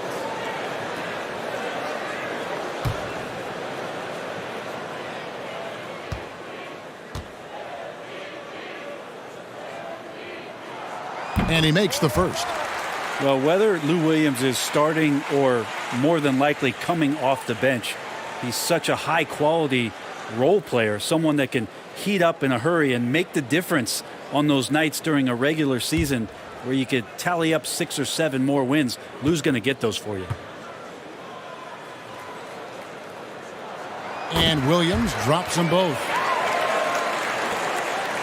Lakers leading by 12. James outside. There's the drive. And the dunk by LeBron. Once James takes off towards the basket, the defense really has no chance to react and or stop him. What determination from the King there.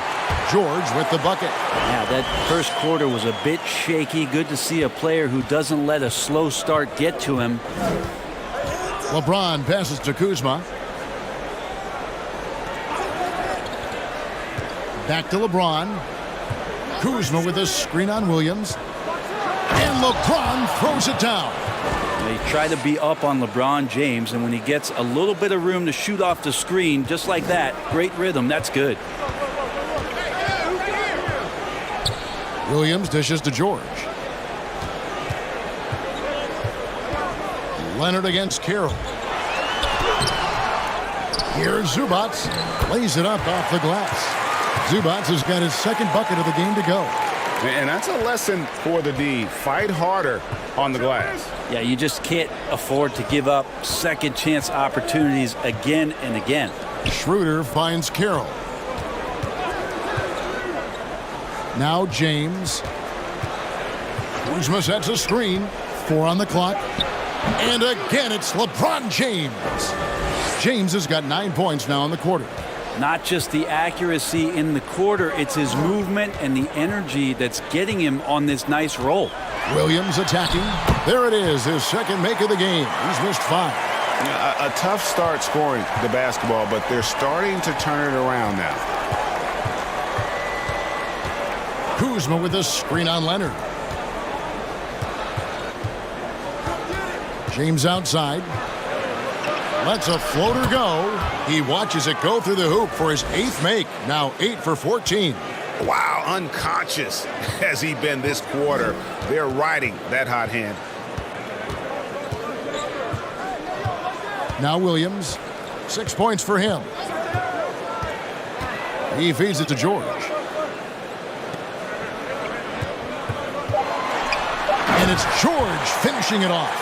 One of the most productive finishes in the NBA. Paul George can beat you with power or finesse. Kuzma with the screen for LeBron. And stolen by Ilyasova. Williams against Carroll. Right side, Williams. Well, his shots aren't dropping, and they haven't been able to keep pace, but they trust him enough to keep going to him, see if he can find it. Carroll passes to Schroeder. And a quick review, looking at some numbers here for Lou Williams. A very nice season for him last year. Last season, he averaged 18 points per, 5 assists, and 3 rebounds.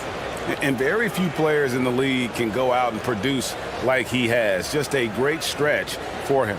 He keeps playing like this, and you know in arenas, especially at home, when a star player is playing this well, those MVP chants come raining down.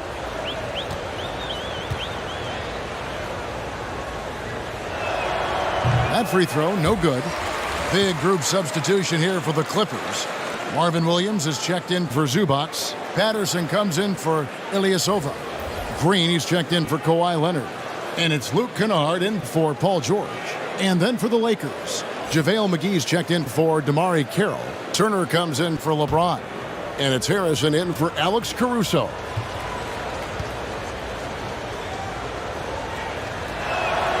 And the second free throw, good. Clippers trail by 13. And here is Williams. He's got 6. Patterson hands it from downtown. Great sign when Patterson's connecting from deep. Everything for this offense starts to loosen up. Schroeder looking over the floor. Excellent D there from Williams. Well, his shooting has been a little bit below par. You think about what this lead would look like if he was on.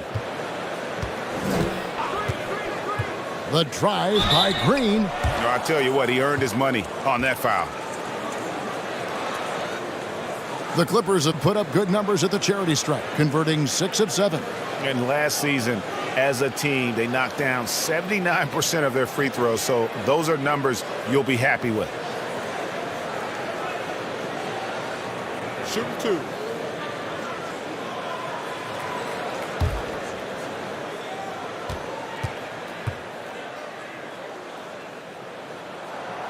That one is off. And the Clippers making a change here.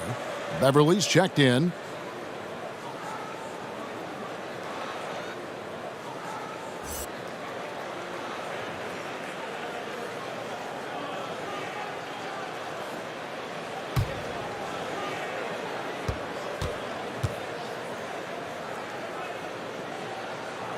And he sinks the second. And Schroeder's got the ball here for the Los Angeles Lakers. 17 points was their biggest margin. Turner passes to McGee. And that one drops for him. That's an unselfish play. Evan Turner with eyes up and delivers. Here's Kennard.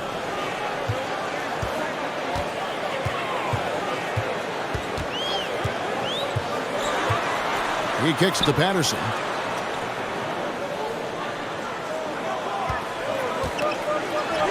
Score the basket, his second of 2 attempts. Well, Patterson usually on the perimeter, this time down on the inside, doing a little bit of damage. Schroeder finds Kuzma. With the putback. Great positioning on the putback. McGee's got 4 this quarter. And they've got a big lead, not just on the scoreboard, but really in the rebounding numbers as well. Here's Beverly. And foul on the shot, so he'll get a chance at the line. It's on Dennis Schroeder. I feel like Beverly plays sort of this out-of-control chaos game, and it gets the defense to get sloppy. They did so there. Take a break. Take a break. 2 shots.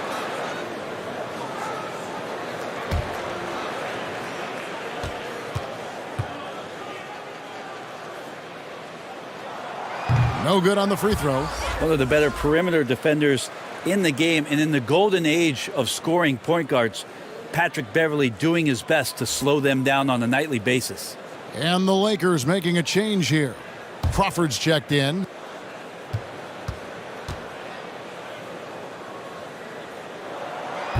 And he ends up missing both free throws. Lakers leading by 11. Not watching the line there. That'll be a backcourt violation.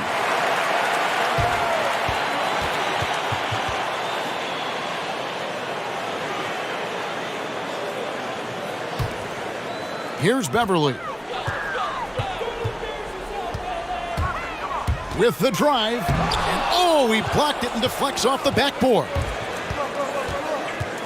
Kuzma, right side. Back to Crawford.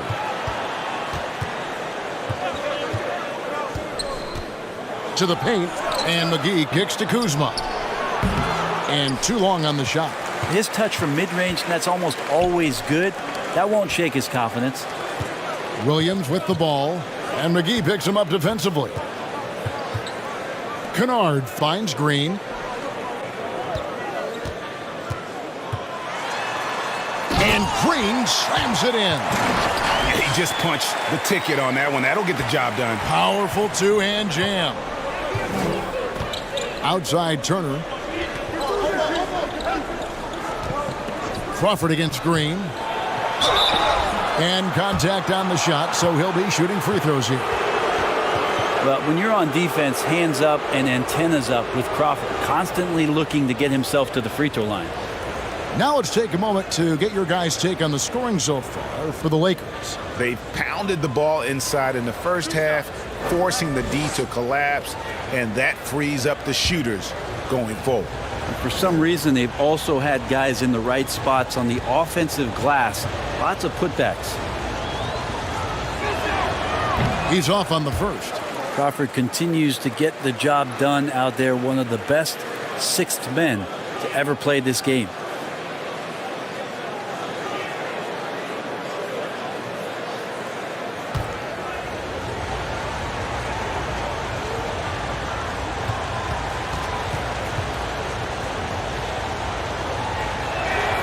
He hits the second from the line. Clippers trail by 10. Everly with the ball. No good. Shot missing. Good work defensively by Turner. Hate to say it, but if they're still trailing at the final buzzer, a lot of this is going to be felt by him. His shooting tonight has just been atrocious. And Kenny, great to have you on the show as always. You got to come back soon. Promise us you'll come back soon. I'm coming back next week. Good. I am not. Good. There's more food down here. It's friendly about here. It's more room, man. I can't wait to be here. More air, everything, man. Everything's more down here. And Brent, you and Kenny both enjoyed success in the NBA. Always great to have his perspective with us here at the broadcast table. Well, that's nice of you, Kevin, and certainly Kenny has done some remarkable things post-career. And I love the fact with Kenny's presence, he's just got great perspective on the entirety of the game. This is the confidence you love seeing. Sometimes Williams wastes no time in getting his shot off. Turner passes to Kuzma. Williams against McGee. There's Crawford with the three. It's good from long range. 23 seconds left in the first half of the game. Now, here's Kennard.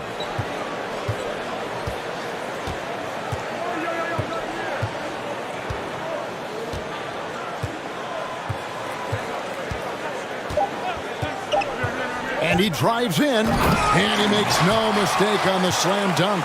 Oh, that's a major league throwdown. Keeps a tight grip on that rim, too, after the finish. So we've reached the end of the first half of play. Lakers ahead, up by 9. And now let's catch up with David Aldridge, who's standing by from the sideline. All right, David, thank you, and stay with us, folks. We'll be back just after halftime to get the third quarter started. It's the 2K Sports Halftime Show. Ernie Johnson here with Shaq and Kenny, and a favorite time of the year as we're halfway through one of the first games of this fresh NBA season. And returning from his sojourn, doing some in-game analysis, we laughed, we cried, we turned down the volume. Ladies and gentlemen, Kenny Smith. Yay! Welcome back, buddy. Kenny, man, we missed you. Yeah, I know. You guys missed me. Like how much? Seriously. Put it into words. Minimal. That's not a lot, then. Yeah. Below minimal. Yeah. They treated me so well down there. What's less than minimal? 3 minimal. How about 0? I'm so hurt. That about wraps it up. Time now for the second half of the game. We go to Kevin Harlan for the call.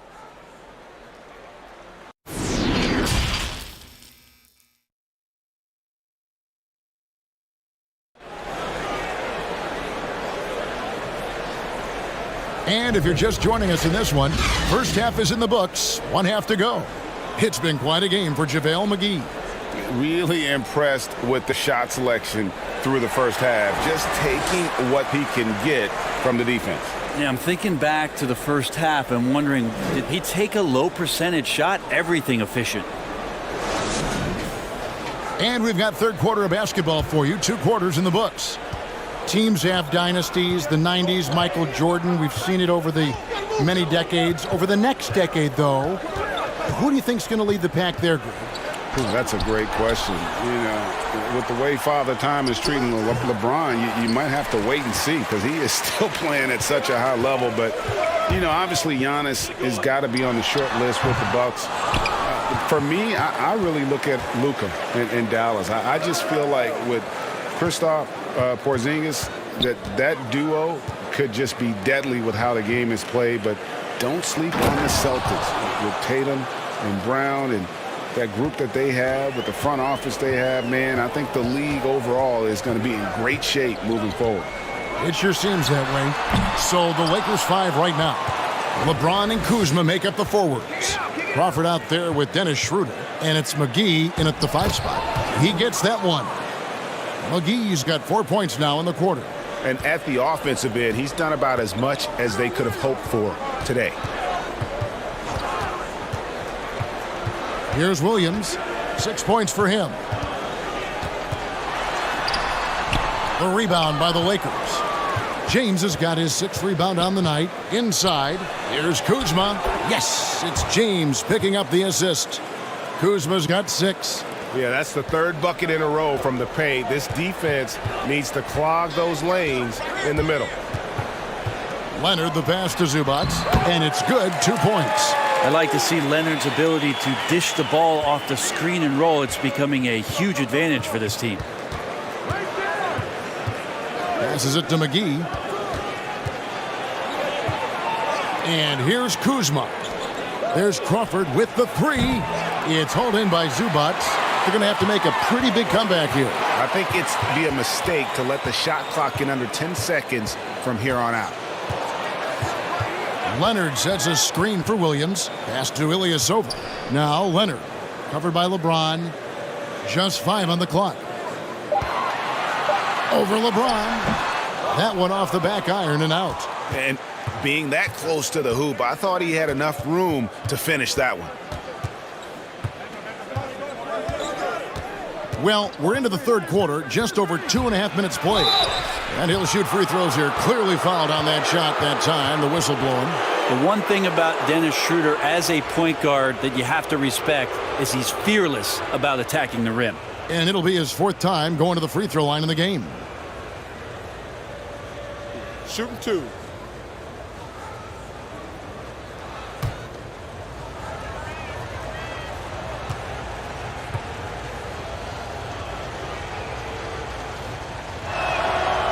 That free throw missing.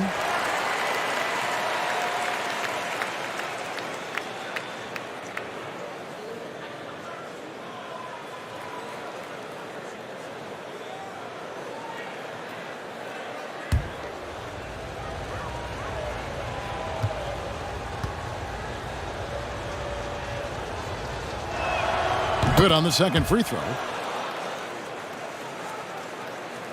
A little over 2.5 minutes off the clock in this final half of play.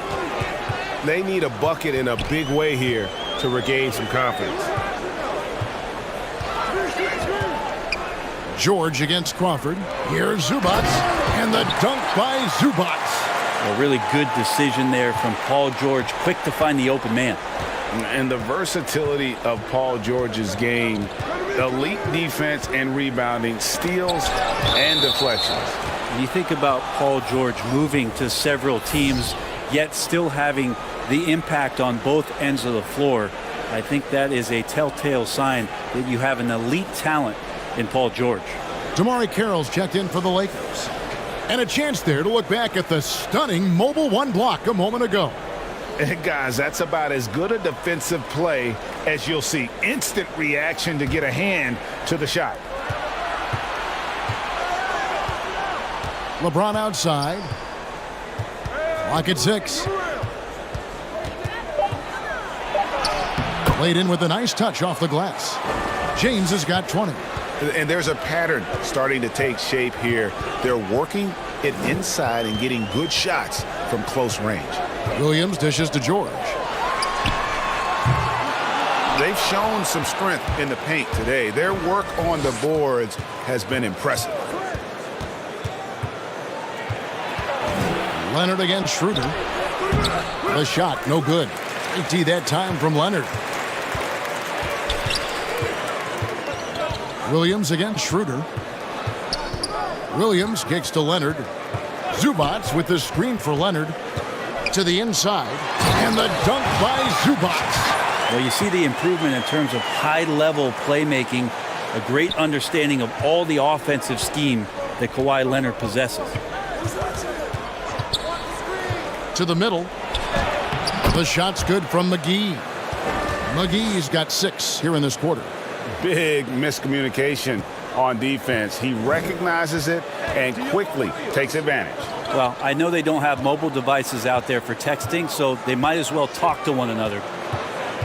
And George, here we go. And that'll be 2 free throws coming up. Officials on the call with the foul. It's on Dennis Schroeder. Paul George does a great job changing speeds right there, and that's a huge part of his athleticism. Takes it strong to the cup and just daring a defender to come at him.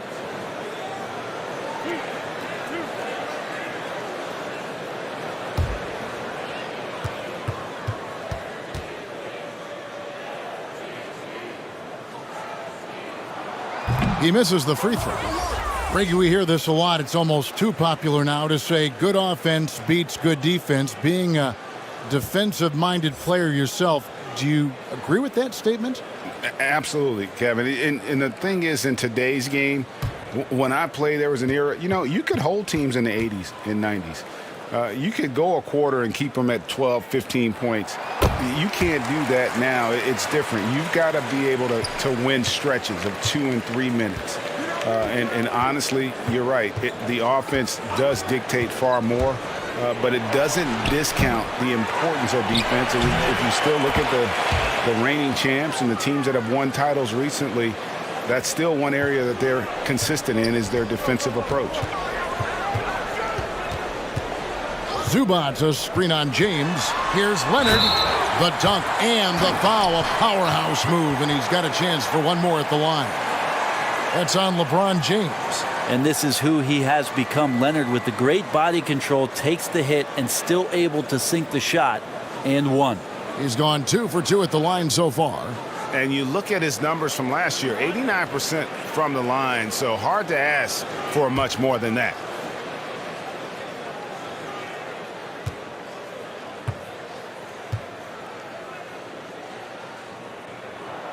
And Leonard, no good on that one.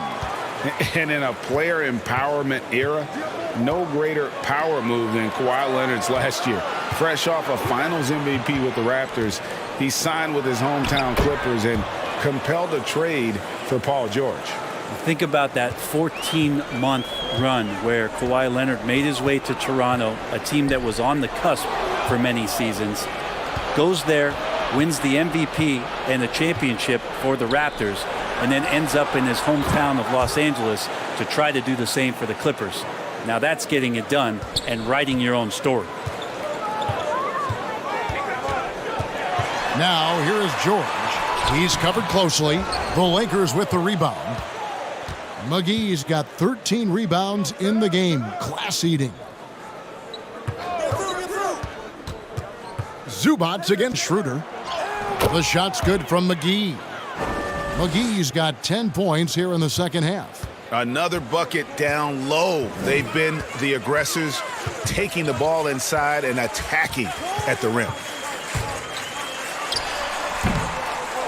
Here's Caruso. No points in the game yet for him. Drives to the hoop. Here's McGee, and the slam dunk by McGee.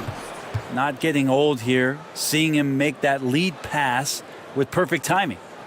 And so it's Leonard with it. He'll bring it up for the Los Angeles Clippers. It's off to Utah for him after this game as they take on the Jazz. And that one will start off a 3-game road trip for the team.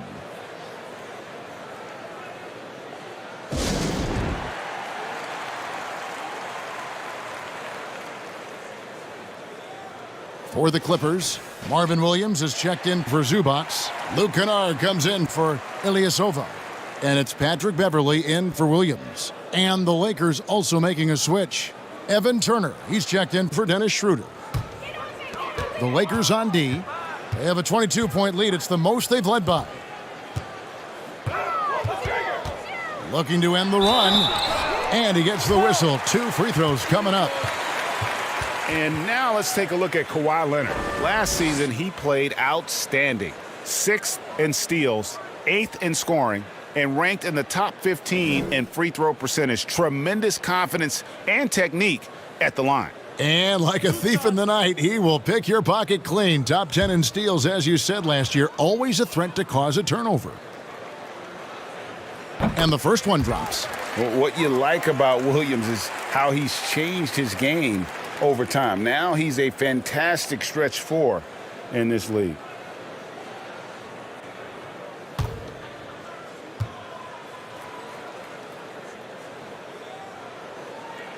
He's off on the second.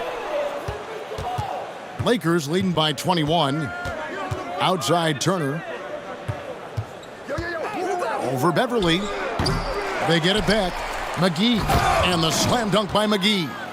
That's what he gives you, a big-time presence on the glass. And you know what, Greg? Once he gets his hands on it, he's not even thinking about kicking it out. Oh, his competitiveness right now is why the teammates love him. Feeds to Leonard. 6 on the shot clock. It's stolen by Carroll. Now LeBron. 22 points for him. McGee sets the pick for LeBron.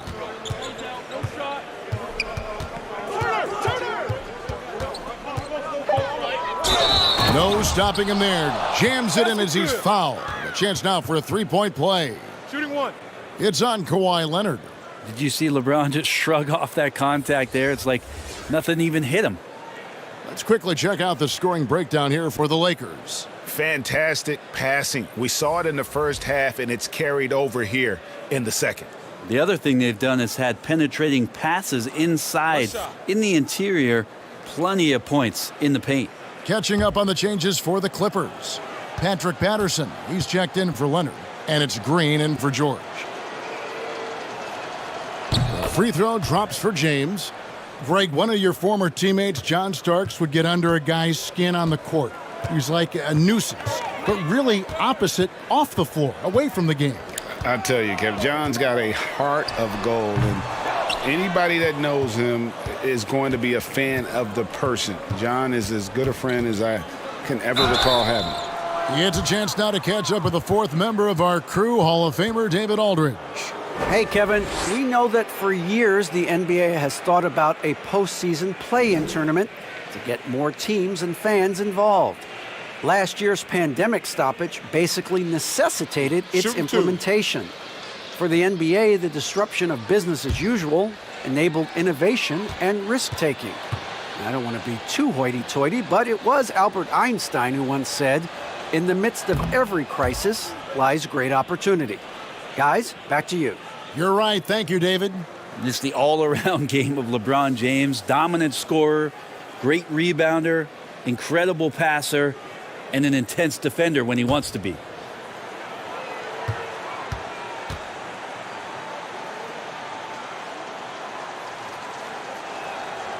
So after making the first, he goes 1 for 2. You know, even though LeBron doesn't go 100% every minute of every game in the season, GA, he still knows when to turn it on. And for someone at his age, that is something you have to know how to do. You can see when LeBron kicks it into that next gear. Can't keep it on all the time, but he's still able to take over when he needs to. Here's Harrison. Here's McGee. Plays it up and in on the nice reverse. McGee's got 37. And he's got such a great touch and feel around the basket. He made that reverse look easy. Into the lane. Offensive rebound. And the rejection by LeBron. Well, LeBron using his big mitts there comes in handy on defense, getting up there to spike that one away. McGee against Williams. Here's Caruso. The rebound by Patterson. Patterson's got 4 rebounds in this game. They've been looking out of sync offensively. Yeah, their offense has ground to a standstill. Beverly the pass to Patterson. Trying to end the drought. Evan Turner grabs the board. And so it's Turner with it. He brings it up for the Lakers. McGee is screen on Beverly. To the paint. Turner finds McGee. And the slam dunk by McGee. Turner unpredictable sometimes in the production he's going to give you, but his all-around talent with regards to passing and shooting, he does well out of the pick and roll. And the Lakers making a change here. Kuzma's checked in.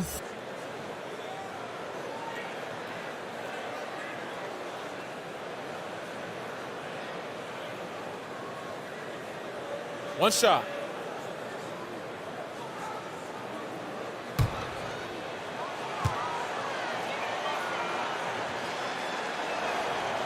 The free throw off from McGee. The Clippers shooting around 40% from the floor here. Williams looking around.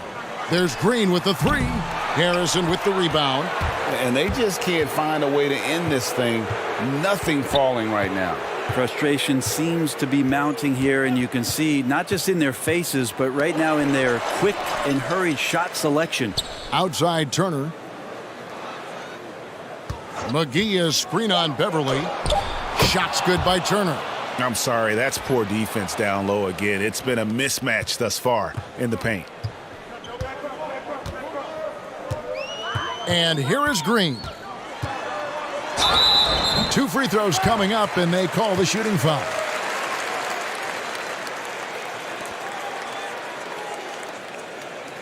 He'll take his 3rd and 4th free throw shots of the game right here.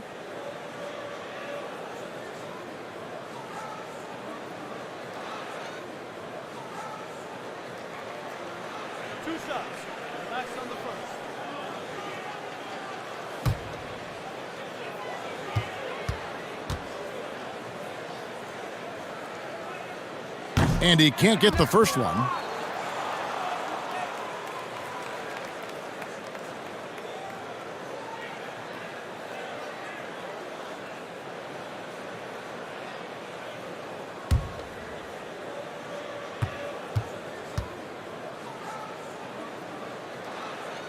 And he sinks the second. So it's the Lakers now. Kuzma outside. McGee sets the pick for Kuzma. Williams with the block. Beverly wide open. Good on the triple. Beverly's got 6. You can't play too far off of Patrick Beverley, or this can happen. Caruso, the pass to Turner. McGee with it. Williams picks him up. Kuzma against Kennard. The Clippers shooting a pretty wretched 28% in the third quarter. This offense needs to maybe try some different angles. And with a moment, let's check out the stats for Kennard. Last year, getting it done. Averaged about 15 points a game, 4 assists and 3 rebounds. And he's done his share of the work for the team, definitely making an impact. Well, the numbers, if you look at them, impressive all the way around, and he's not letting the team down. And that one falls for Williams. Jamal Crawford, he's checked in for Alex Caruso.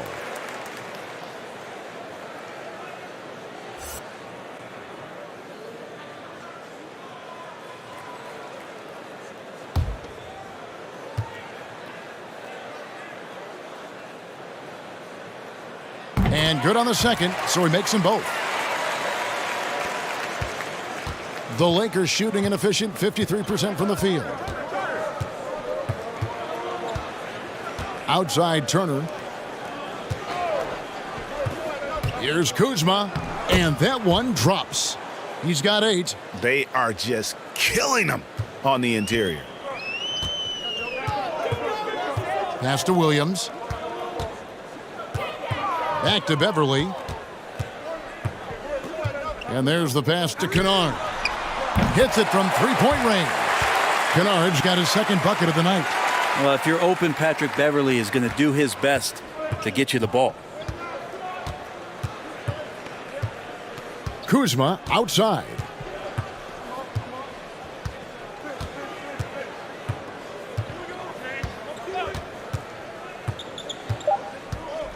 And the whistle blows. It's going to be on Kyle Kuzma.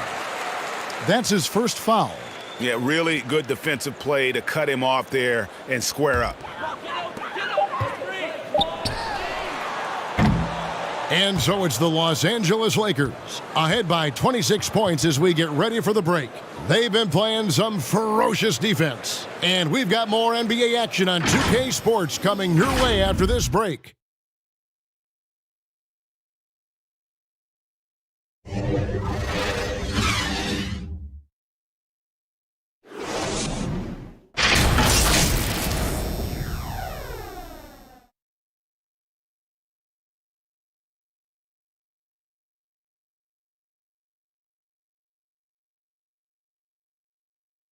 And a quick look now at the State Farm assist of the game.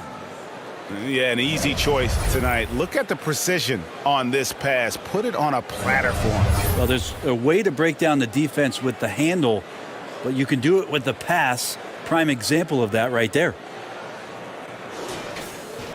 And 1 quarter to go in a game that to this point has not been an evenly fought contest. We've got Green. Patrick Patterson is out there with Paul George. Then it's Williams. And it's Mann in at the point. So that's the lineup on the floor for the Clippers. And here's the Lakers. They'll be playing host to Chicago for their next game. And that game will kick off a 4-game homestand. Pass to Harrison. The Lakers working the ball around now. To the inside. Knocks it loose. Taken away by Williams. And now here's George, the fast break opportunity. Paul George can be dangerous out in transition. Great job finishing there. The Lakers shooting one of the high points for them in this game at 54%. Miles against Patterson. That's tipped. George with the ball. 60 seconds off the clock here in the fourth. And that one is good. Just tough shots, just don't bother Paul George. So smooth with it when he gets into his motion. Now here's Miles. Pass to Harrison. Dishes it to Carroll. Clock at 4. Here's Horton Tucker. From outside, off the mark. The Clippers have gone 2 of 3 from the field to get the fourth quarter started. And George, here we go. And they call the foul, so a chance at the line for one more coming up. They're consistently finding ways to get the ball inside and taking full advantage. Well, we know the TV networks have brought more revenue, Greg, to the NBA. The expectation is for another bump when they renegotiate in 2023. You know, at the same time, though, Kevin, with all the cord cutters out there, the league looking to make the game more accessible to those fans. I expect that to be a big part of this next deal. Right, on your tablet, your smartphone, or your computer. Well, the versatility of Paul George as he's matured and put some more weight on his frame through the years. He's an exceptional two-way player with outstanding length and a tremendous scoring ability. McGee dishes to LeBron. And LeBron throws it down. How much fun is it to watch this guy when he's on one like this? Loves to attack the rim. Here's George.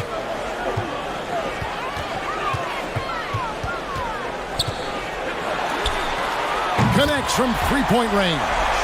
Well, Paul George does have unlimited range, kind of getting into that mode where one of those guys you have to guard when he gets over half court. Ball's knocked loose. Leonard with the steal. And they've won the rebound battle so far, and it's translated to the scoreboard. Yeah, it's not just about stopping the offense in the scouting report. It's about knowing where to be when those shots are going to be missed. And they're doing a nice job on the rebounding.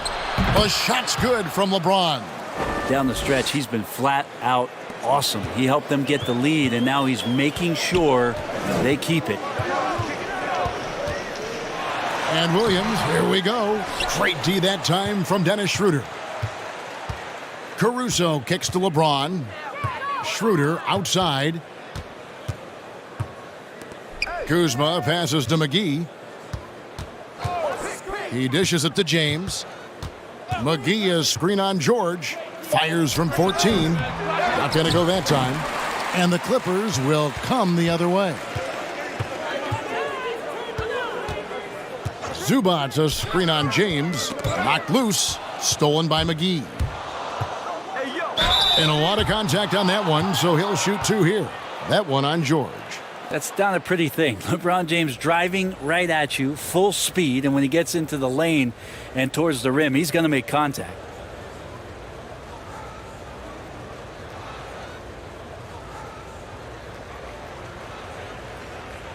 Take a break. Take a break. 2 shots.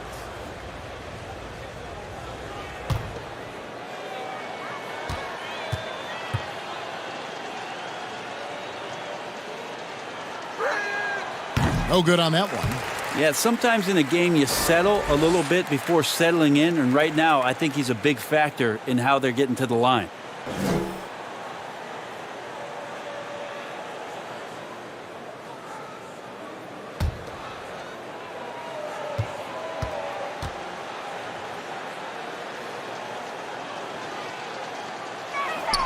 And the second free throw, good. Greg, we are in an era of positionless basketball, and we know the All-Star game now has a 2 backcourt, 3 front court position as opposed to 2 guards, 2 forwards, and a center when you're voting. Should they get rid of those designations entirely?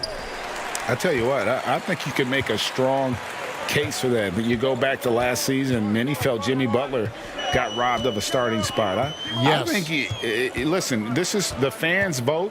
Why not the 5 top vote getters? I don't care if they're 4 guards. If the 5 players that the fans want to see the most play a certain position, then so be it. You know, they're not going to play all 48 minutes. You're still going to have your 7 other spots to kind of balance out the roster. I say just let the fans tell you the 5 they want to see, and let's go play. It's one of those nights for LeBron James, just setting the place on fire right now. Leonard, the pass to Zubac. Outside, George. And again, it's the Clippers missing. Lakers leading by 23. Caruso kicks it over to Schroeder. Driving in. Blanketed by the D. Fights to the rim for the layup. 17 points for Dennis Schroeder. Well, at 175 pounds and lanky, Schroeder still has some strength, especially on those tough finishes. Pass to Ilyasova. George looking around.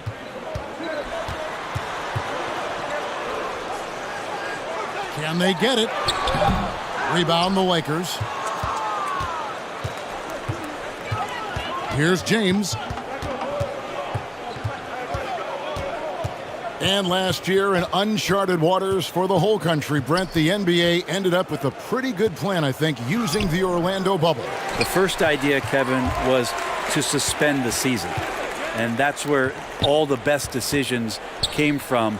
Adam Silver and the league shutting down. What they were able to do in terms of the dynamics, the logistics, the decision to come to Orlando, to bring all these teams down, I thought was one of the more remarkable things, and we'll look back on it, that the NBA or any professional sports organization has ever done, given the unreal circumstances around the pandemic. Well, if he wants to make the defense work, he's got to start knocking down the threes. Only one so far in this game for him, and none since halftime. Zubac finds George. His three-pointers off the mark. It's been a struggle all night long from deep, but doesn't seem like he's lost his confidence. He's still letting them rip. Hey, get LeBron, get LeBron. Lakers passing it around. Nobody near Schroeder. Yes, and it's LeBron picking up the assist. LeBron's got 5 assists tonight. They need a good offensive possession. Yeah, they've gone a long time without a bucket. And the Clippers call time here. Definitely not pleased with their rebounding at the defensive end. The number of putbacks they've allowed has been terrible. I'm sure that's what he's going to address during this timeout. And now, a moment to present the New Balance Player of the Game, JaVale McGee. And Kevin, it's a no-brainer. He's controlled every aspect of this game, and it's just so fun to see a player perform at a level that's just higher than anyone else out on the floor. Teams need contributions from everybody to win on the road, not just the stars. And he's done more than his share tonight, an outstanding performance.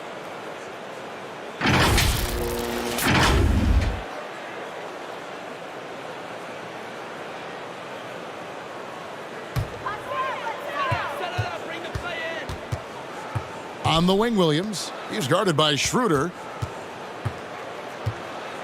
The pass to Leonard.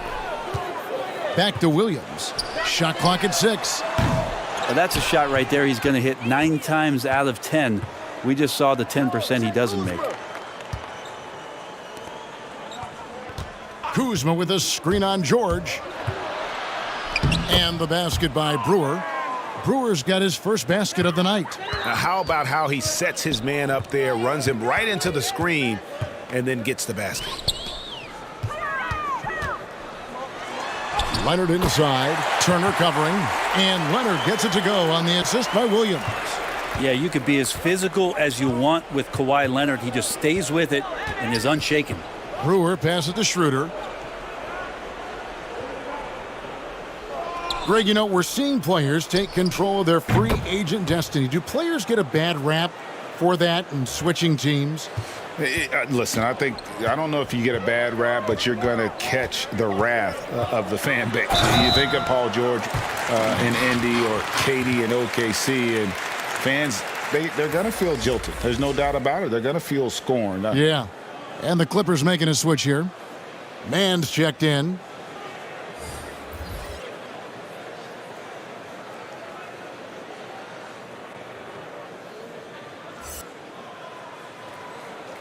Shooting one.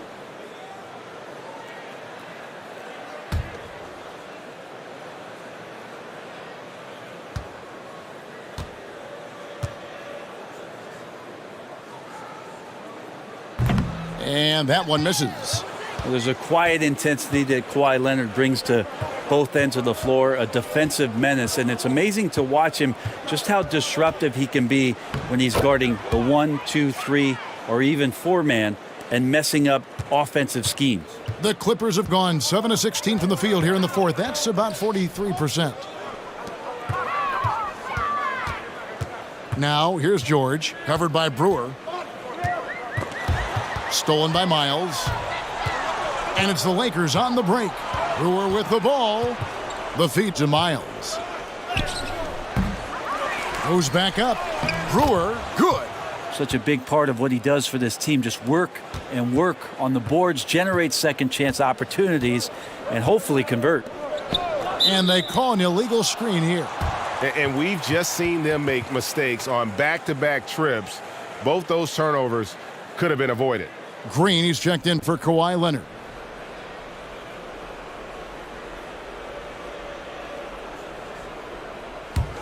Lakers shooting has been terrific, 54% on the game. Now here's Carroll. Defense is right there. Passes to Brewer. The three. That shot misses. The Clippers go the other way with it. Feeds it to George. Here's Neto. Pass to Carroll. Greg, it's pretty typical for players of the past to talk about current players and say they may have struggled had they played when I played. What do you think of that line of thinking? You know, I just don't agree with that. And I think we all do that. We all feel like our era was the best. I had the same thoughts being passed my way when I first came into the league. I'm sure. The reality is these guys work just as hard as guys worked back in our era. They just have more understanding of what their value is. And in a lot of ways, they've got more courage to speak out because, you know, let's face it, they're more of a bullseye on their back in today's era with social media than we've ever seen before. That is true. Here's Kevin Gillen. Off target from three-point range. And it's Neto with the ball. He'll bring it up for the Lakers. There's the dish to Miles. The fadeaway. And it's Kabengele with the rebound. The Clippers shooting around 41% on the night. Man passes to George. They set the pick. Lakers shooting about 45% from the floor in the fourth. And as we head to the final buzzer here, a crushing blowout. Big-time dominance, and this will go in the record books as a gaudy win for the Lakers. In the end, they had a better shooting percentage, and that's what made the difference. Sometimes, you know, things go your way. The other team wasn't catching many lucky breaks themselves. Yeah, and Kevin, not all about luck. I thought their overall shot selection was better. And it'll go down as their first official win of the new year. They can chalk this one up, but these two teams will see plenty more of one another before the season's over. The one player that really stands out, of course, in this one, it was a dazzling game for JaVale McGee. There wasn't much they could do to slow him down as he was converting every good chance he got. Outside, George bangs home the trifecta. It's been this way since halftime. Tremendous production from beyond the arc. Yeah, pretty infectious right here. Guys in good spirits and percentages from downtown on the rise in the second half. He takes it in. It's good. Making every effort to put this game on ice. Love that the guys are staying aggressive late in this ball game, just not wanting to let go of the ropes. And George with the stuff. Yeah, it was weird because it looked like the defense was ready for the move, but Paul George had a little something extra for him. Neto surveying the floor. And so it's the Lakers taking care of business here.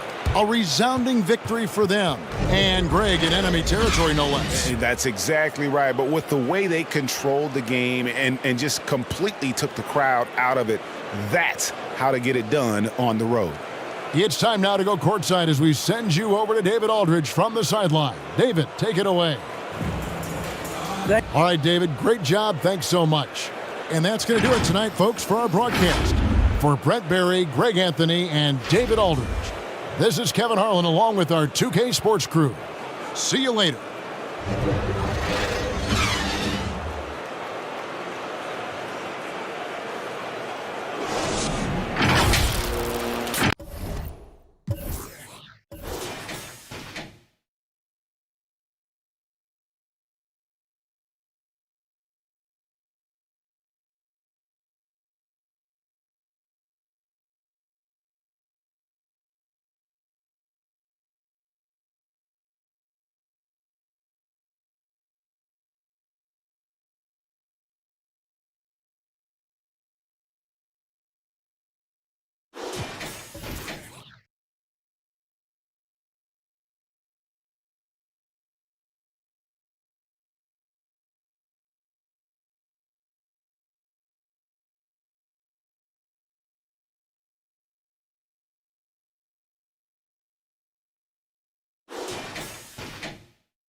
The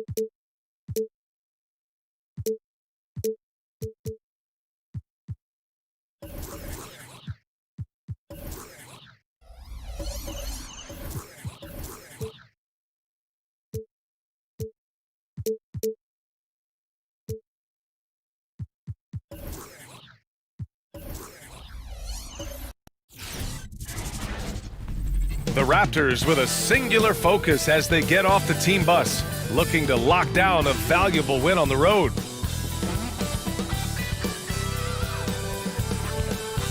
Welcome, sports fans. Thank you for joining us. It's the NBA on 2K Sports. Two NBA greats, Grant Hill and Steve Smith, our analysts tonight, with our reporter, Allie LaForce. I'm Brian Anderson. And this is what the schedule looks like for the Toronto Raptors. On Tuesday, they're off to Boston to face off with the Celtics. And then on Wednesday, they'll go up against the Bulls in Chicago. And we have a minute to catch up with our reporter. What do you have for us, Allie? Last season marked the passing of Wes Unseld, the greatest player in the history of the Washington Wizards organization. Alongside Wilt Chamberlain, the only player ever to win Rookie of the Year and MVP in the same season. And of course, as Finals MVP, led the franchise to their lone championship in 1978. Guys, he will be missed. Yes, he will, Allie. Thank you. And every year, Grant, the officials seem to emphasize a rule. Does it take long for players to adjust, you think? You know, B.A., when you have a collection of the best basketball players in the world, I don't think it takes that much time at all. Usually the preseason is in a period of time for teams and for players to figure out what those new rules are. But by the time they get in season, they have adjusted and figured it out and are able to move forward with the new rule change. Now let's take a look at Toronto's starting lineup. At the forward spots, it's Anunoby and Siakam. Lowry and Powell are the backcourt set, and it's Boucher in at the 5. And for Washington, in at forward, it's Brown Jr. and Hachimura. Wall is at point with Beal next to him, and it's Bryant in at the pivot spot, manning the middle. Now here's Bryant. Here's Beal. Yes, sir, and it's Bryant picking up the assist. I mean, what do you expect when you give him the clear look? That's just too easy. And early on, if you're him, you just want to see the ball go through the net and get into some kind of rhythm. Outside Wall.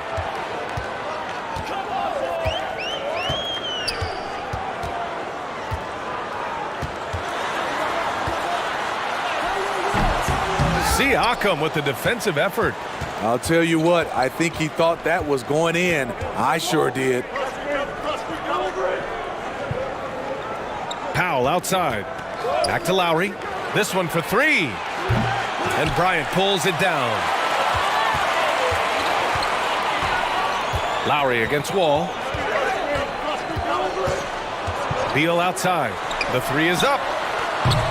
It's hauled in by the Raptors. They're fresh off a win against the Pelicans. Yeah, it was relentless play at both ends of the court in that game. They were able to seize control and maintain it. Majority of the night, they were in attack mode. Tremendous effort all the way around. So it's Washington now, after the basket by Toronto. Pass to Bryant, and there's a whistle. He'll head to the line to shoot 2. That'll belong to Kyle Lowry. And Grant, Bryant is proof that you don't have to have the big vertical to make plays above the rim. Yeah, so true, B.A. Obviously, the 7'6" wingspan helps a little, but it's also about positioning and the timing of your jumps. And in the open floor, Bryant builds up that speed, which gives him extra flight toward the rim. First free throw is good.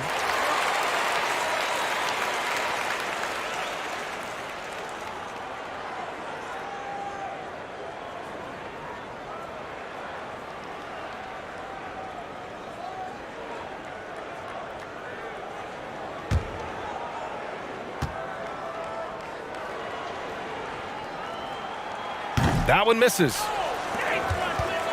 For Toronto, they've gone 2 of 4 so far. Pass to Lowry. And about 2 minutes into the first quarter here.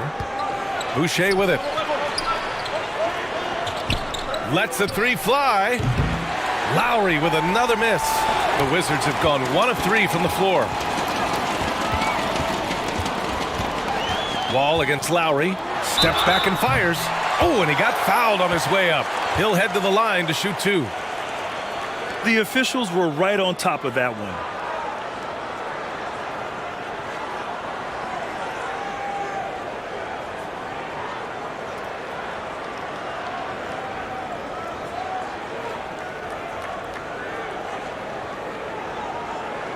Shooting 2.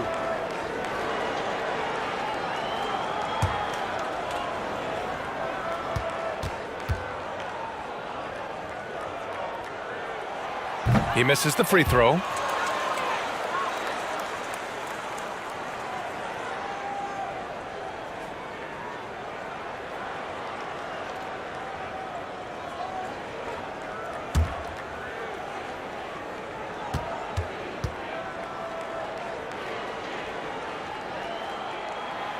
And he's good on the second. And just under 2.5 minutes elapsed here in the first. Now Siakam. He played a great game against New Orleans. Another shot. And Wall pulls it down. Washington trailing. The 3. Knocks down the long J. A workmanlike approach from John Wall. Tries to make every possession count. Siakam outside. And Siakam with the slam. If the defender is giving him that much space, the points are inevitable. Wall attacking. Gets it to go. That makes him 2 for 3 in this game. And setting the tempo with an assertive move. Like, where was the defense on that play? No excuse. You have to be aware. He should be on your radar all the time. Now here's Powell. Pass to Boucher. 3-pointer. And that comes off the assist by Lowry. Not bad defense, but you give him an inch and he'll bury you. Outside Wall. Up and over Lowry. It's wide right. Hits off the rim. He looked just a little out of rhythm. He's still trying to establish consistency from there. Count it. Oh, great concentration from Siakam. Takes the hit, yet his eyes never leave the rim.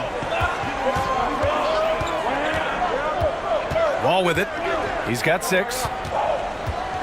Here's Hachimura. Siakam with the defensive effort. Toronto has gone 2 of 5 from beyond the arc in the first quarter. Lowry, no good. I mean, all period, it's been a struggle for him scoring the ball. Wall with it. Boucher on him. And then Bryant with the dunk. You could just see how in sync they were there. That's what it takes to pull that off. Here's Lowry. And he banks in the layup. Lowry's got his second basket of the night. He's a great finisher for a player his size. When Kyle Lowry gets a step to the hoop, he's going for the bucket. Wall gets the bucket. His nimbleness makes him a unique threat at the rim. The Raptors have got half their attempts to go. 6 of 12. Siakam in the post. Hachimura covering. Defensively, you can't let Siakam get all the way to the rim. That's automatic. Now here's Wall. Give him 8 points now. The 17-footer. And it's Hachimura missing. And he's frustrated. That's a shot he can make in his sleep. Siakam in the post. Working on Hachimura. Oh, a dunk and a foul! A powerhouse move. He's got a chance for one more at the line. It's on Rui Hachimura.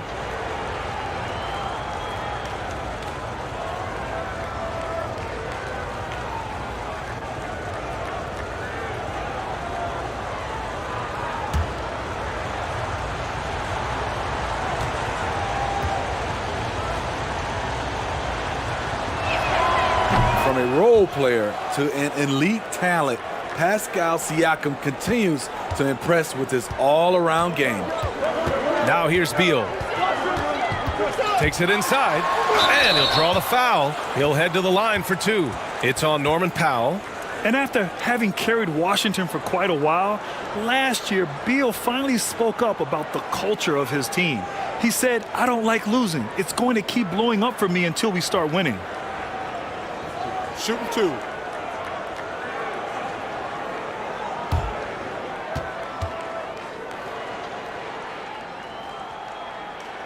And that one misses.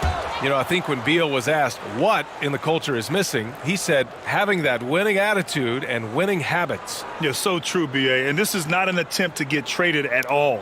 Beal had just signed a big extension. It was the kind of statement that we've heard from a number of veterans as of late. They feel that some players, especially young players, don't have their priorities in order. The Raptors with a lead. Lowry outside. And it's blocked.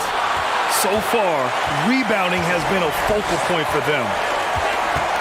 Pass to Wall. Beal outside. 4-3. And again, Washington, no good. The Raptors have gotten 8 of 16 attempts to fall.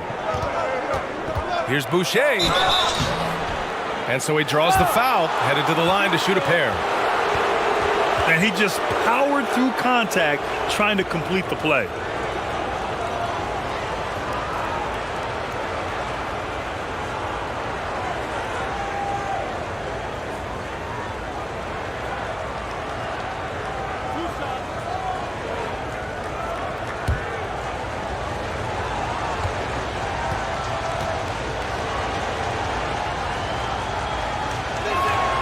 First one falls for him.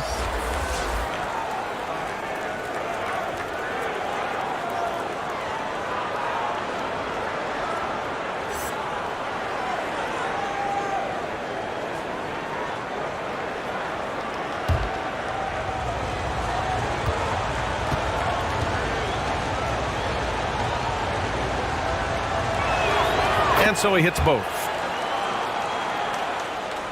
Washington's gone 1 for 3 from outside so far in this game. Wall against Lowry. Rebound by the Raptors. Siakam's got 6 rebounds in the game.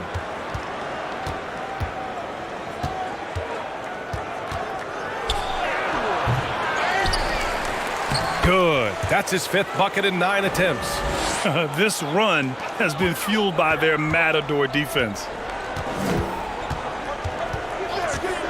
And here's Wall. Okay. Oh my goodness! That is cocked it back and fired it home. Oh, indeed. Are you serious?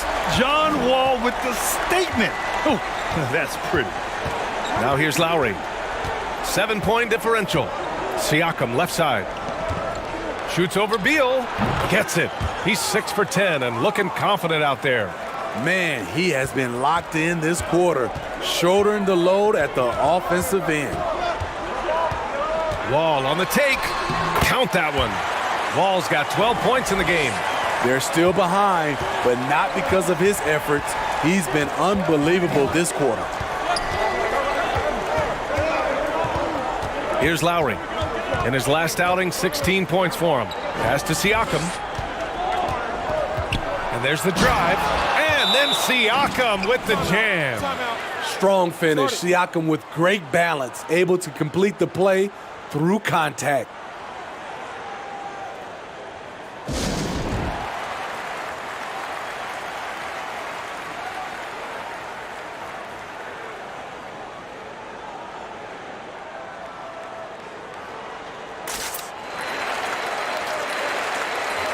Both teams will make substitutions.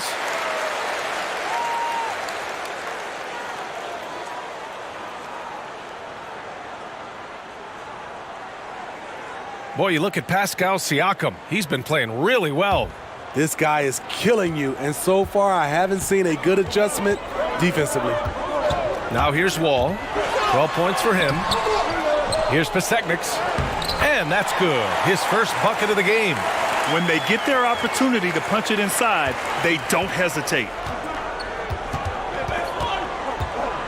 Siakam outside. 13 feet out. Unable to get that one. Now the Wizards take it the other way. Pass to Wall. Here he goes. Toronto grabs the miss. Siakam's got rebound number 8 now.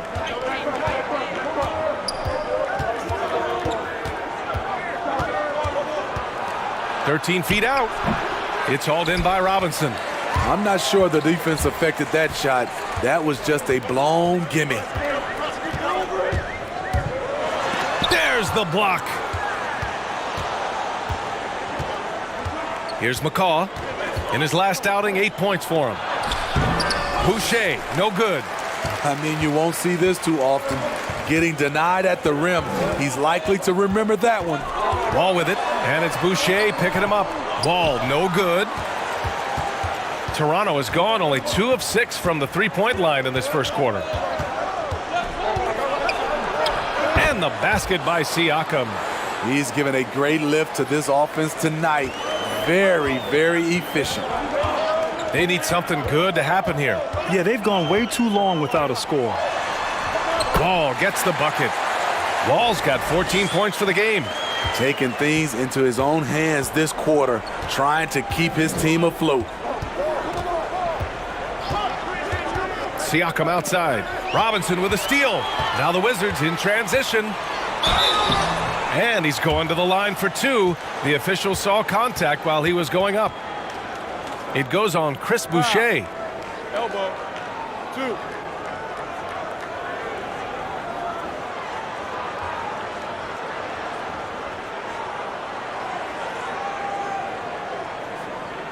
Shooting 2.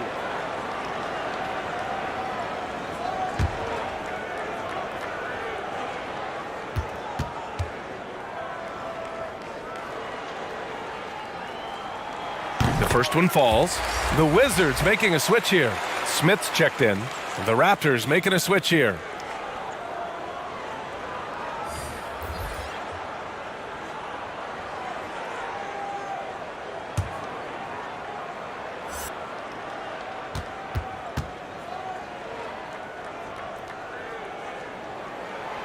So 1 for 2 that time at the stripe.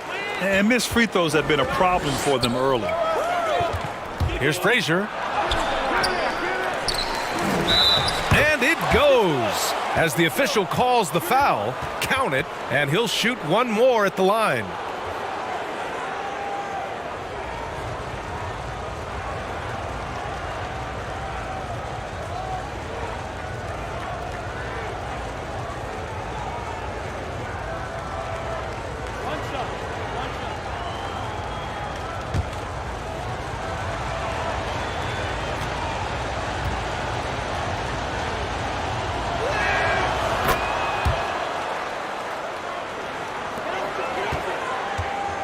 Washington trailing.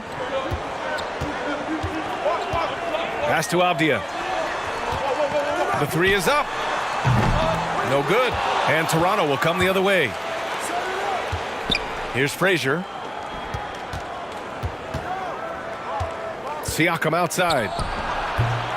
Those are precisely the looks this team is trying to create. You know, if you get the ball to the right guy in the right spot, more often than not, you're coming away with points. Now here's Smith. For 3, Robinson. And it's Thomas with the rebound. To the inside, Siakam. And Siakam with the slam. The offensive game plan is clear. Get it inside and go to work. This is my type of approach. Get some high percentage looks. Then later, you can play inside out. And the shot's good. Taking what the defense offers up, Smith with good vision there finds the open man. Siakam outside. And the shot goes in. Yeah, they're getting pummeled on the offensive board so far. Washington has gone 1 for 5 from deep in this first, struggling from that area. Pass to Wagner, puts up a 3. Toronto grabs the miss. No question who's in control of the board so far. Here's Frazier. Here's Siakam. The shot misses. for three. Robinson. And it's Thomas with the rebound. Toronto's gone only 2 of 6 from the three-point line in this first quarter. Davis can't hit.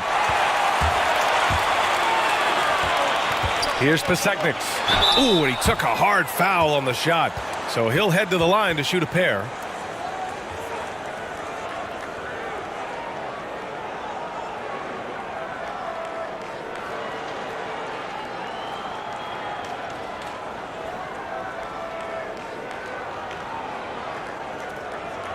Take a break. Take a break.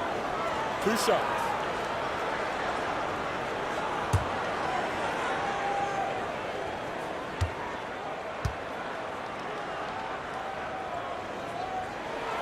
That free throw no good. The Wizards making a switch here.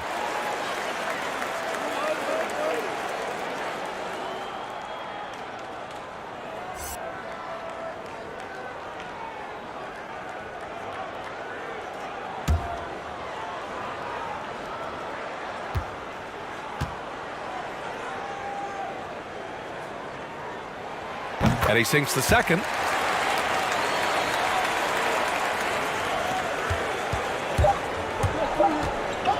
Here's Frazier. Oh, no good on the last second attempt there. The first quarter concludes, and a double-digit lead on the scoreboard. Raptors out in front. They're up by 10. And the second quarter is on its way when we return.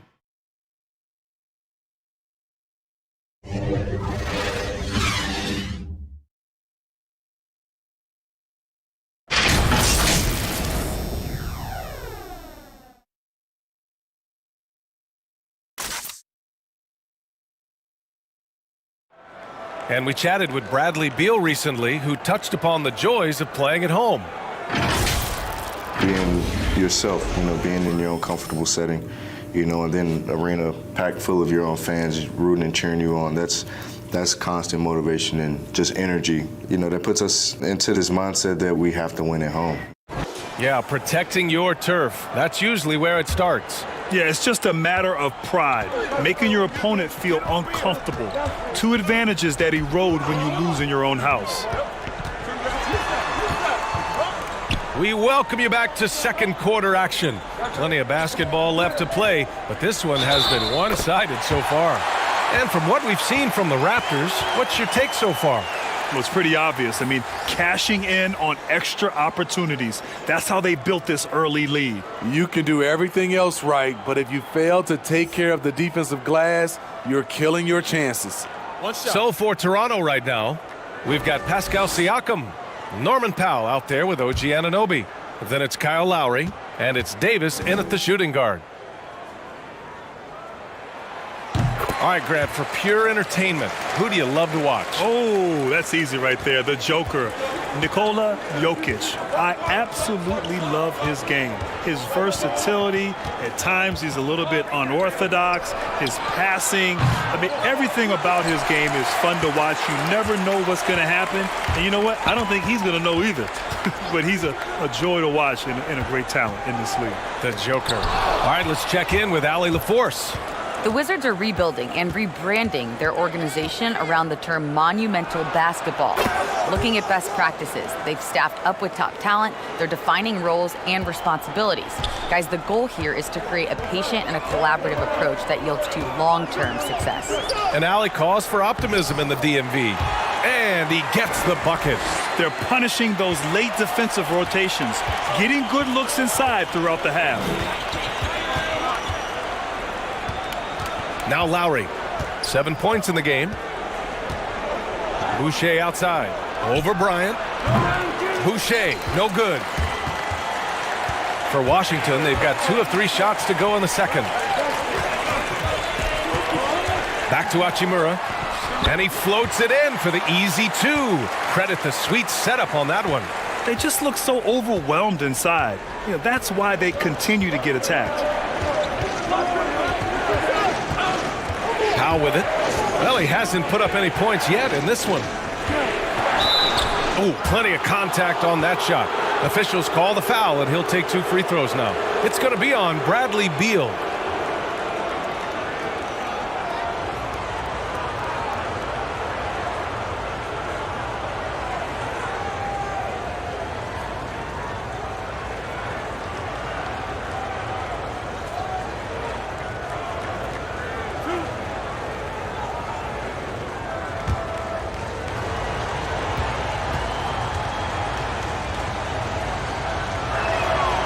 No good on that one.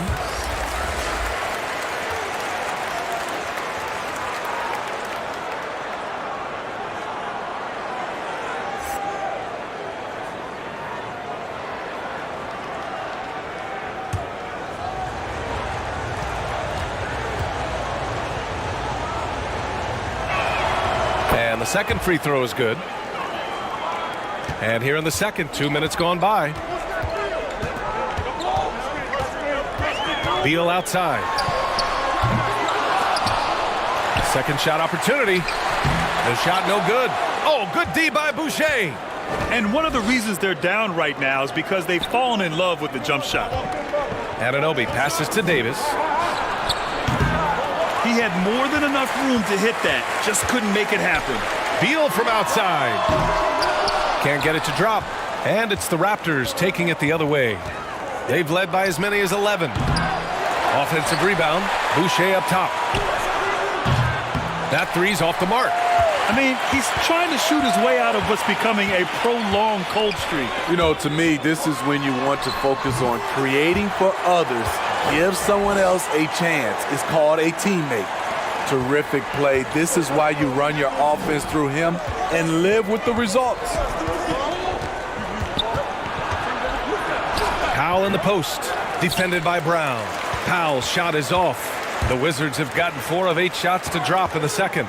You know, Grant, you watch Brown. He is such a smooth athlete, but he's willing to do the dirty work, too. He really crashes the glass, and he also will fight through screens, deny the ball, plays the passing lane so well.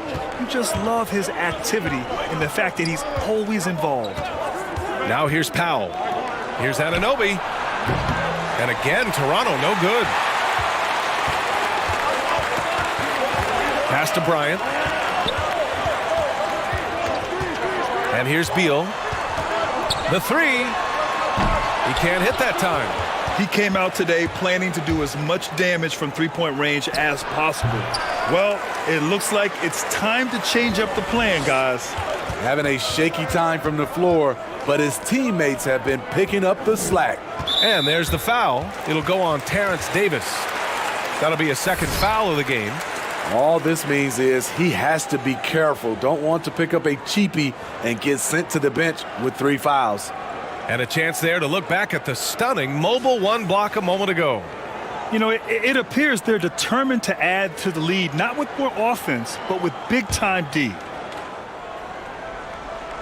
Here's Bryant. Pass to Brown. Driving inside. Out of bounds. The Raptors will take it. And the three-point contest is one of the highlights of All-Star Weekend. Here are some of the contenders who have a shot to compete in the event. And perhaps that list changes a little between now and All-Star Weekend, but I would have no problems if those guys end up competing. You look at Anunoby, he's right on the cusp of securing his spot in the three-point contest. So I hope those votes keep pouring in because he's a guy you'd love to see in the mix. Yeah, if he can make it in the door, you know he will do everything he can to win the whole thing, and it'll be a lot of fun to watch. And as we continue to count the votes, we'll update you on any changes to the list. No matter who is in it, though, it's going to be fun. Maybe this is the year we see a perfect score. Who knows? I'll be sure to be locked in on all of All-Star Weekend, especially the three-point contest. Bryant, no good. And they're doing strong work on the glass, a +5 advantage for them. Lets a floater go, and the layup is good by Lowry. And now a 9-point Raptor lead. When you are Lowry's size, you need to have a strong floater, and that was a beauty he just put up. Beal, the pass to Bryant, and stolen by Boucher. Davis with it, now guarded by Bryant. Pass to Anunoby. Overall, though, they've taken good care of the ball. That's their first turnover. And they're just 1 foul now away from the penalty. Robinson, he's checked in for Washington.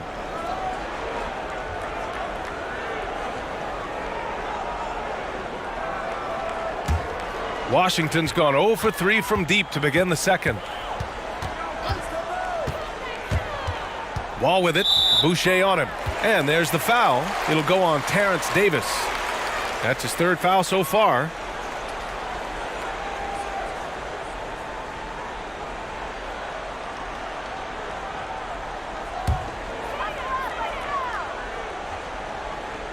Here's Hachimura. Outside Robinson. Probably not the shot they had in mind, but you can't fault him. He had a clean look. Now here's Lowry. Boucher on the screen. Lowry outside. 5 to shoot. He just couldn't finish the job that time, and too bad, because it was a nice look. Outside Wall. Davis against Robinson. Count the basket. Here's Powell.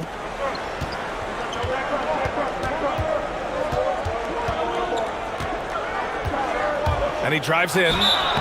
And a foul called on the way up. So he'll take 2 from the free throw line. Okay, Grant, in 1999, you joined Wilt Chamberlain and Elgin Baylor as the only players to have led their teams in points, rebounds, and assists more than once. Talk about what it feels like to be mentioned with those guys. Wow. VA, I really didn't know that, so thank you for telling me. That is rarefied air to be in the same category and mentioned in the same breath as the great Wilt Chamberlain and Elgin Baylor. I tell you, it humbles you. You know, in 1999, I just felt like I needed to get better to try to help my team become a championship quality team. And to look back on that over 20 years later and to know that from an individual standpoint, I was producing alongside some of the greats to ever play the game. And he makes both free throws. Washington trailing. Boy, they need something to go to regain some confidence. No question. Way too many empty possessions for them. Wall gets the bucket. Beautiful call that time up the floor. The hard screen frees him up for the bunny. Right wing. Here's Siakam. And Siakam with the slam. You know, he's able to shoulder more and more of the load offensively. Siakam's star continues to rise. Here's Wall into the lane. Oh, and makes it with the kiss. Wall's got 6 here in the quarter. Toronto's gone just 1 of 6 from distance during the second quarter. Pass to Siakam. And Siakam with the slam. Aggressive move from Siakam, putting all that length and athleticism to work. They set the pick. Wall with it. And it's Boucher picking him up. And the basket by Pasechniks. He has 7. Great timing. That can be the difference between an assist and a turnover. Lowry outside. Throws it up high. And finished off by Boucher. A good find by Kyle Lowry. Doesn't always get enough credit for his vision. Right side Wall. Pass to Pasechniks. And good. Coming on the assist by Wall. Wall's got 3 assists tonight. Unselfish. Moving the ball. Love to see this kind of offense. Now here's Lowry. He's got 11. He's off on that one. Excellent D there from Wall.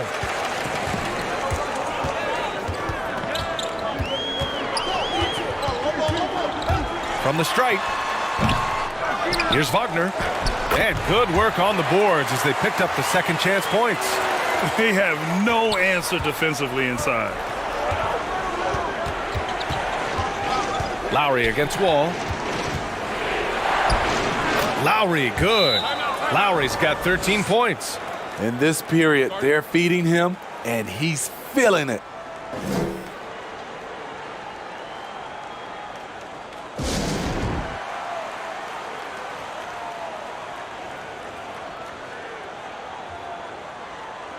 Smith, he's checked in for Robinson.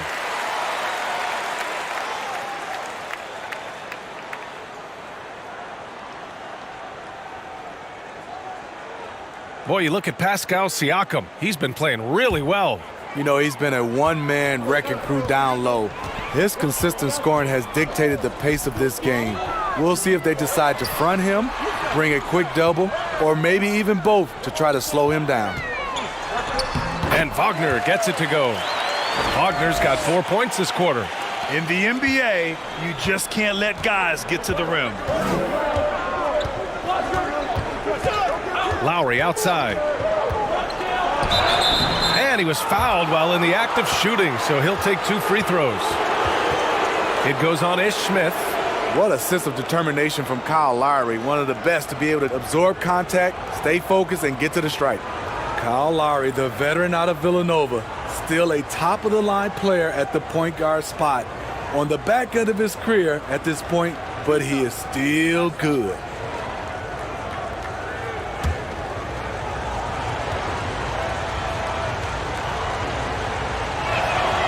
That free throw good from Lowry.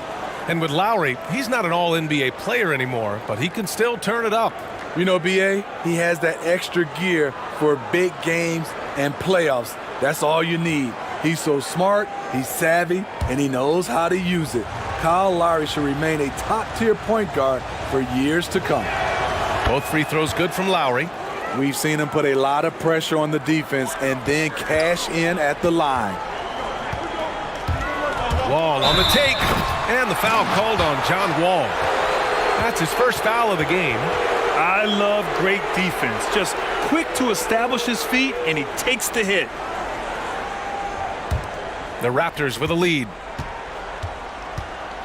I got him. Here's Thomas. Boy, he's been patient so far. Nothing yet on the scoreboard.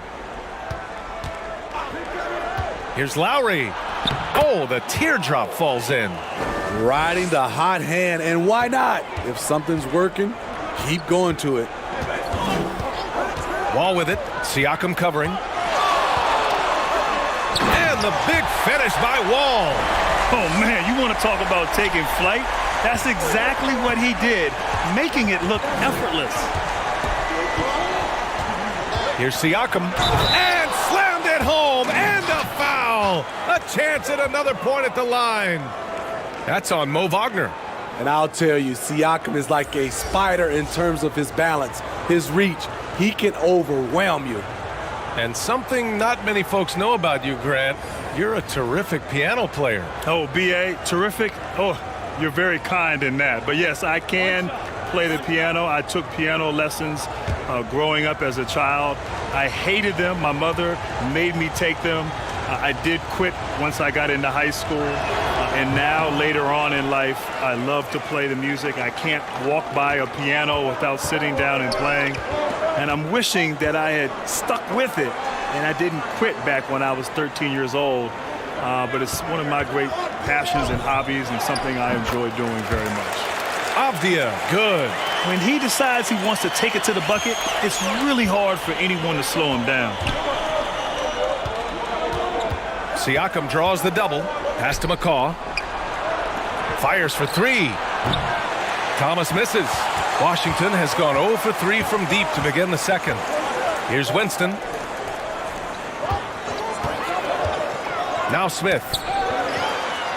A nice shot by Winston. Now just a 5-point Toronto lead. High percentage look. This is what your offense is designed to do. Here's Thomas. And again, no good by Toronto. And for the Wizards, they're shooting efficiently, 50% so far. Pass to Wagner. There's 47 seconds left in the first half. Smith no good. The Raptors shooting at a decent clip, 45% for the game. Inside, now Boucher. Back to Siakam.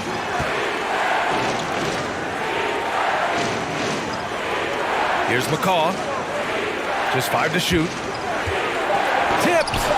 And the ball out of play. The Wizards will have it.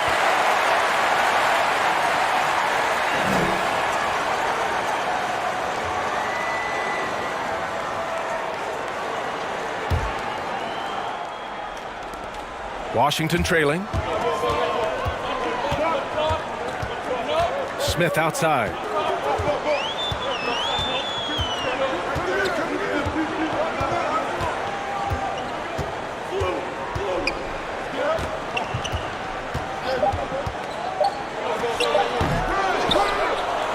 And the first half comes to a conclusion in a game that's been very close so far. Raptors out in front, leading by 5. And we'll be right back after halftime for the start of the third quarter. See you in just a bit. The 2K Sports Halftime Show. Hey everybody, welcome to the 2K Sports Halftime Program. I'm Ernie Johnson alongside Shaquille O'Neal and Kenny the Jet Smith. The first half was all about Pascal Siakam. He had 27 points, 10 rebounds, and 1 assist. He's got one of those streaks going lately where it doesn't seem like he can be stopped. And taking a look at the Raptors, Kenny, what did you see out there? The hostile environment in this building has not been an issue. They've come in here, they focus like they would be at home. And it says something about the character of a team. You need to block out the crowd and just play your game. And over to Shaq, your take on the Wizards. Ernie, they're taking way too many threes. The offense has no rhythm. They need to go back to the drawing board. Maybe try to get a little bit more transition, more off the pick and roll. Anything other than shooting that three. It's not going. And that wraps up the halftime show. Third quarter set to begin in just a few.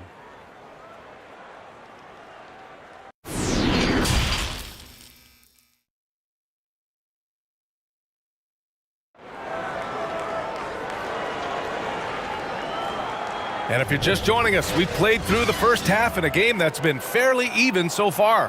Man, what can you say? Pascal Siakam, an impressive effort here today. And given that he's just delivered a double-double through 2 quarters, I'm excited to see his stats at the end of the night. They're asking a lot of him, shouldering the load in a number of areas. You just hope he has enough left at the end. And in that first half, we saw a pretty tight battle. We'll soon find out what sort of adjustments were discussed during halftime. Beal is the 2 with Brown Jr. the 3. Down low, it's Hachimura and Bryant, and it's Wall in at the point. That's the 5 on the floor for the Wizards. Standing at 6'4", Wall is a big point guard. That size along with his handles help him operate inside.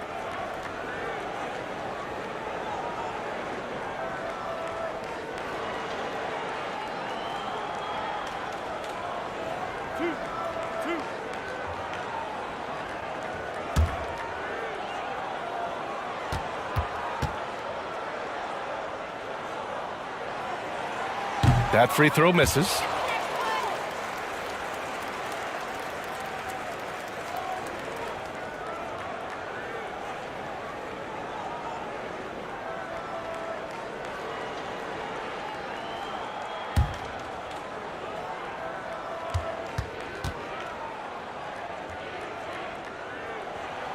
He hits the second from the line. And for the Raptors, they're shooting at about 44% so far. Pass to Siakam. Driving in. And Siakam with the slam! You know, he's known as a lunch pail guy. Siakam showing the crowd a little extra that time.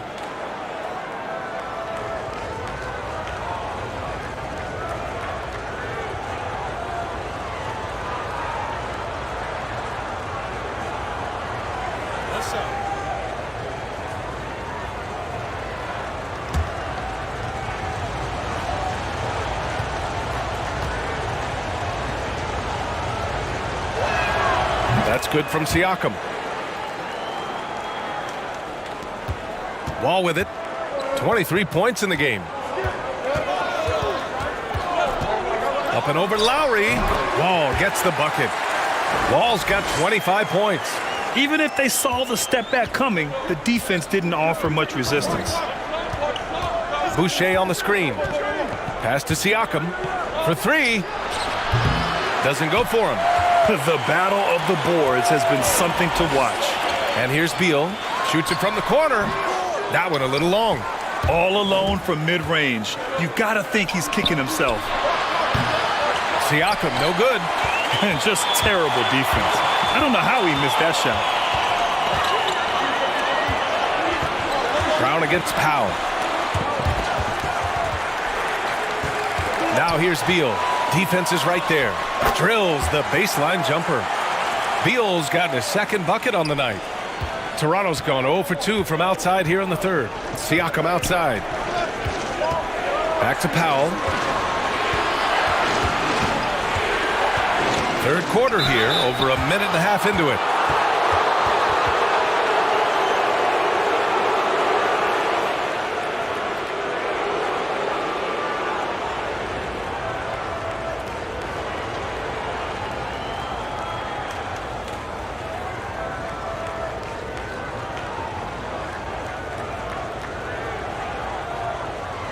Take a break. Take a break. 2 shots.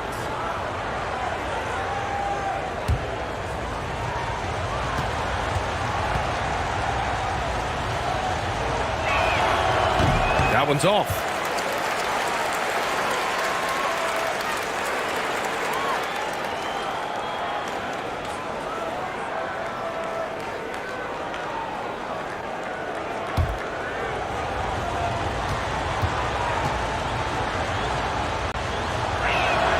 And the second free throw is good.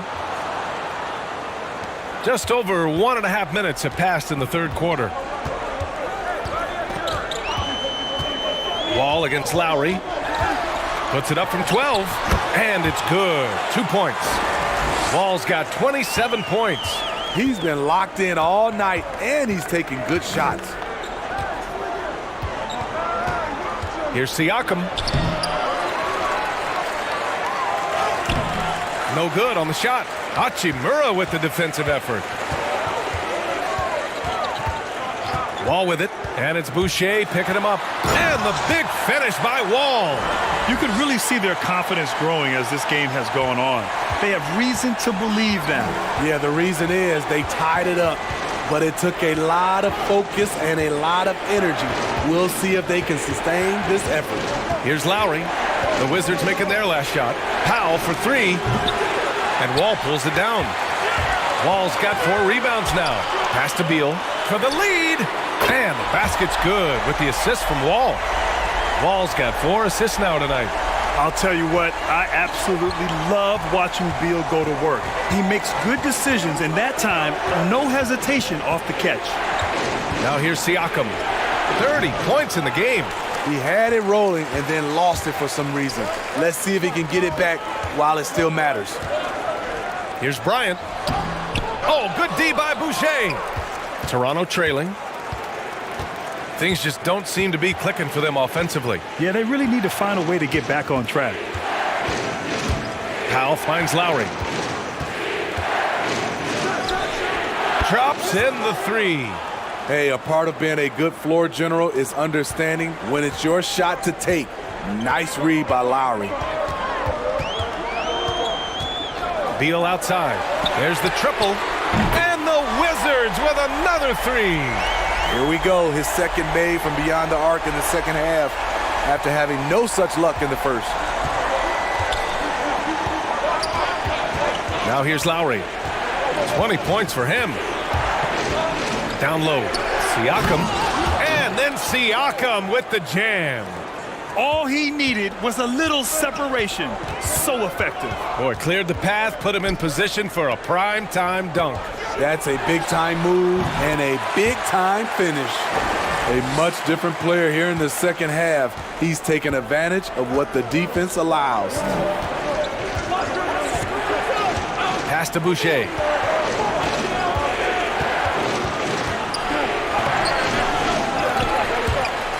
But they recover it. Here's Siakam. No luck. They battled on the glass, but they couldn't knock it down. Outside Wall. And Wall gets double teamed.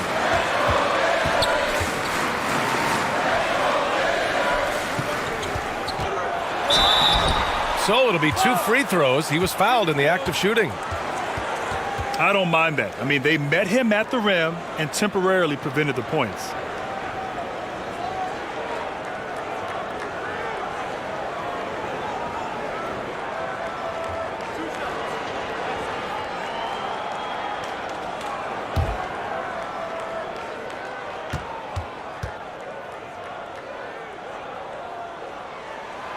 That free throw, no good.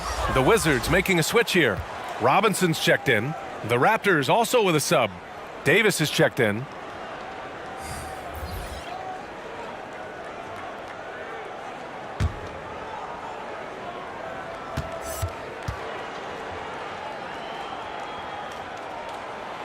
So he comes up empty, missing both.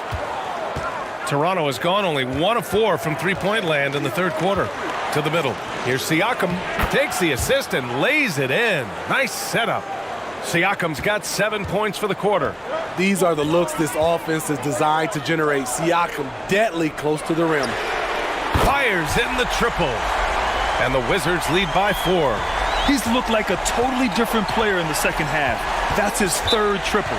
Time called here. The Raptors decide to talk it over. It may be a players' league, but the coaches obviously play a big part as well. Yeah, if that weren't the case, you wouldn't see so many coaching changes in the offseason.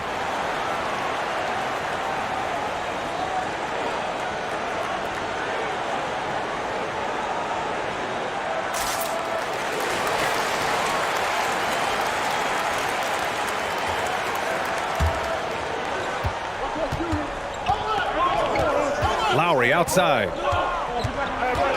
Pass to Siakam. Unloads from 13. It's hauled in by Robinson. Not sure if that's the shot you were looking for, but it's a fairly clean look. Almost have to take it. Hachimura with the ball. Shoots over Powell. And again, it's Washington converting. Throughout the second half, they've achieved excellent efficiency on the offensive end. And here's Lowry. Give him 20. Doesn't go that time. Wall with the defensive effort. The Wizards with a lead. Hachimura, the pass to Wall. And there's the screen. Beal with it. And it's Anunoby picking him up. Outside Robinson. Launches it. And Anunoby pulls it down. Anunoby's got his 5th rebound in this one. Here's Davis. Looking for his first basket still in this one. Pass to Siakam. 5 on the clock. And it's out of bounds. Last touch by Bryant. And the Raptors making a change here. Thomas is checked in.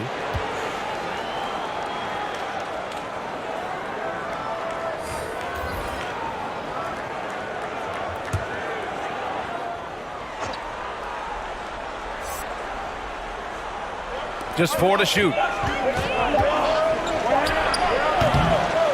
Missed opportunity. It's a makeable shot for him. He just can't get it to go. Here's Wall. And the layup is good off the glass. Wall's got 9 points here in the second half. He can do incredible things. He can also help you win by simply being reliable. Pass to Lowry to stop the run. Washington with a rebound. Now Wall. He's got 31. Beal outside. Launches a 3. Hits the trifecta. And now it's an 11-point Wizard lead. Talk about making halftime adjustments. You love what they're doing with him now offensively.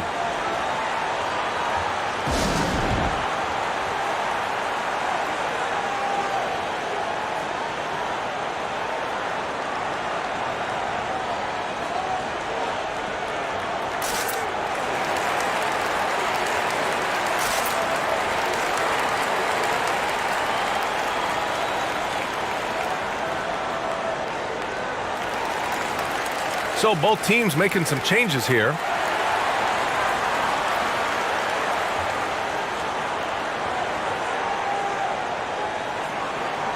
And from the sideline, let's catch up with Allie. Brian, with the pandemic, player workouts going into the draft were restricted. Instead, a lot of video chat interviews and even IQ tests. Players completing timed exercises, testing their memory and skills. Whether or not you believe the game is 90% mental, it's obviously an important component. Truly is. Thanks, Allie. Good stuff. They are really struggling to stop this run. All you see is a lot of frustration. Someone needs to step up and make a play to turn this thing around. Avdia. And he was fouled while in the act of shooting, so he'll take 2 free throws. It's going to be on OG Anunoby.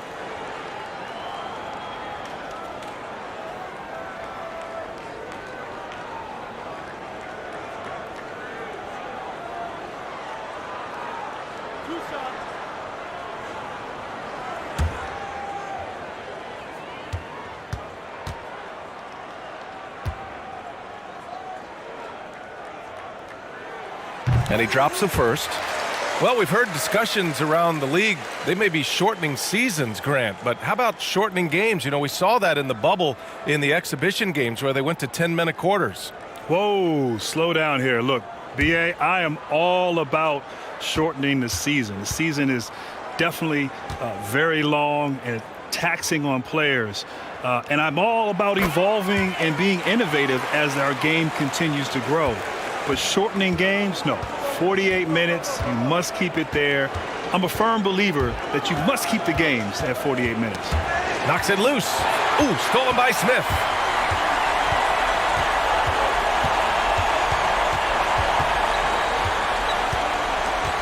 Pass to Wagner. Shoots over Davis. And Wagner gets it to go. Wagner's got 6. And it hasn't just been their stellar offense. Their defense has been effective as well. Yes, when it's going good, it feels easy. These are the nights you relish, but they're tough to replicate. Now here's Siakam. He's got 34. Tries to snap the cold streak. Can't get the layup. Washington's gotten 4 threes to fall out of 5 attempts here in the third. Smith outside. Pass to Wagner. Stolen by Davis. Now Siakam. Here's Frazier, covered by Smith. Here's Siakam. And it's Pasechniks with the rebound. They absolutely want to add to what's already a big lead. No question, BA. No reason to let up. Just keep playing your game. Now here's Robinson. They lead by their biggest margin of the game. It's at 15 points.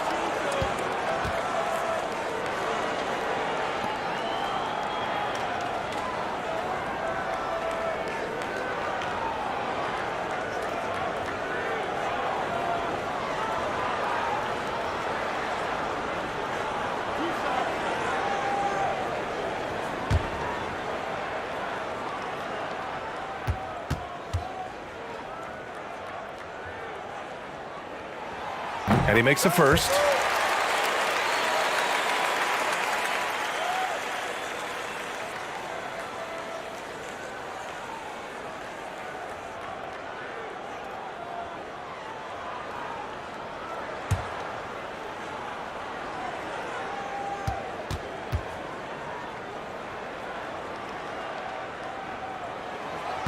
No good on the second free throw. Toronto's gotten only 1 3-pointer to fall here in the third. 5 attempts. Here's Siakam. Their offense stone cold. Another miss there.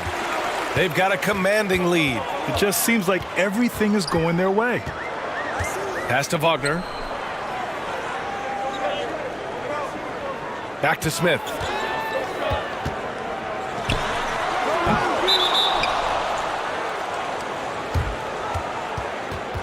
Time called here. The Raptors decide to talk it over.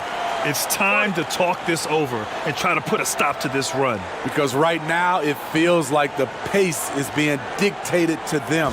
They need to go back to playing their brand of basketball.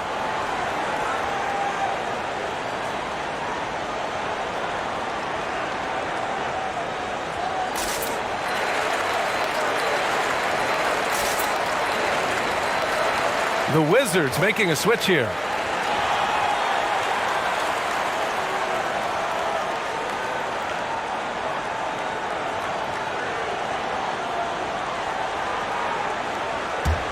Toronto shooting 37% from the floor at this point. Here's Frazier. Pass to Thomas. Oh, a clear foul there on the missed shot. So he'll get a pair at the line.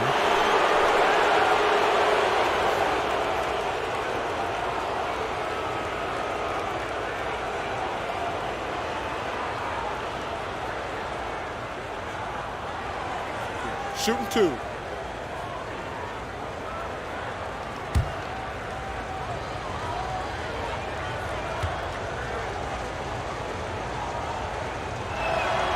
And he knocks down the first one.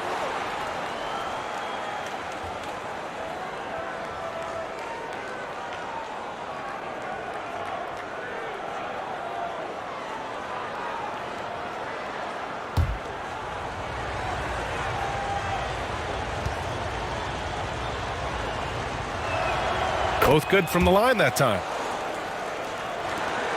We've got 1:55 left in the third. Up top, Smith. Out to the right wing. Avdia from outside. And Anunoby pulls it down. Anunoby's got his 7th rebound here tonight. Outside Davis. Down low. From down low. And that one hits the back iron.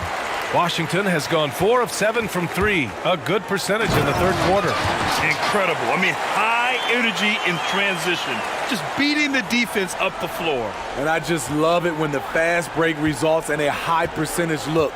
Not always the case these days. Here's Siakam. And Siakam with the slam. Such a fluid mover off the bounce. Siakam gets to his spot before the defense can react. And there's a pick. Drives to the hoop. And that one is hammered home. Powerful. He saw an opening and turned it into a highlight reel. Man, just sent it down with some force. Anytime you get an opportunity to show off a little bit, you have to take it. Now here's Siakam. Avdia pulls it in.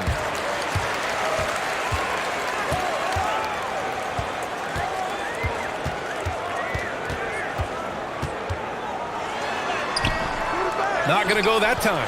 Davis with the defensive effort. Pass to Thomas. To the paint. Here's Frazier. The rebound by Winston. Here's Pasecniks. He's covered by Siakam.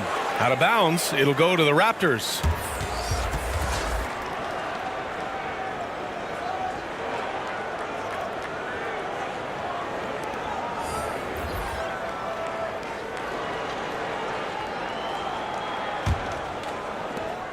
.11 seconds left to play in the third quarter.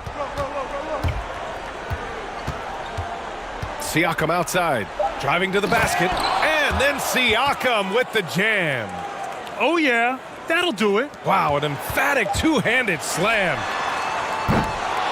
And here at the end of the third, it's a double-digit ball game. It's the Wizards leading by 14. All right, we're going to step aside for just a second, but join us right back here for the start of quarter number 4 next.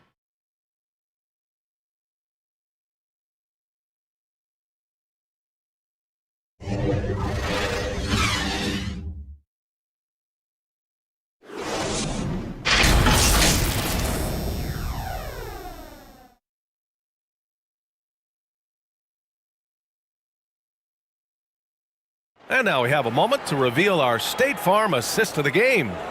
You know, I'm kind of stoked that this was a choice because I love this pass. A remarkable find. He put his court vision on full display.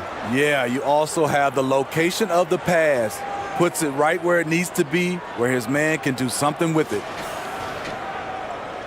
Well, there may not be a lot of drama down the stretch as we head into the fourth quarter, but stranger things have happened.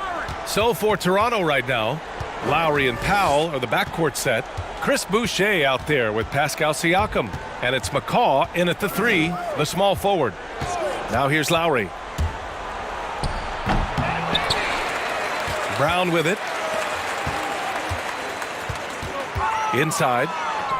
And it's out of bounds. Last touch by Wall. You want unselfishness, but you also need to keep it under control. Well, the Raptors shooting just 37% so far in this one. Pass to McCaw. Back to Lowry. For 3, Powell. And that comes off the assist by Lowry. Lowry's got 5 assists in the game. Defensive mix-up there. He's the last guy you want to leave open. Now here's Wall. 1 minute in now in the fourth quarter.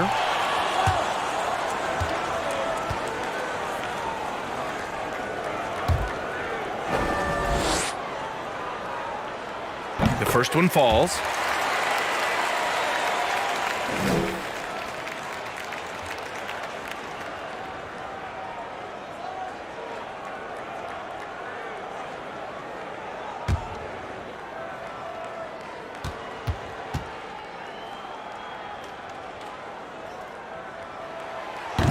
So hits one and misses one at the line. Tough. He's just so hard to keep off the foul line when he pushes the action. I love his activity here in the second half. Here's Siakam. No good, off the front rim. It's a shot you would think he would make, but he just doesn't make it all the time. And there's a whistle. That goes on Pascal Siakam. That'll be a second foul of the game.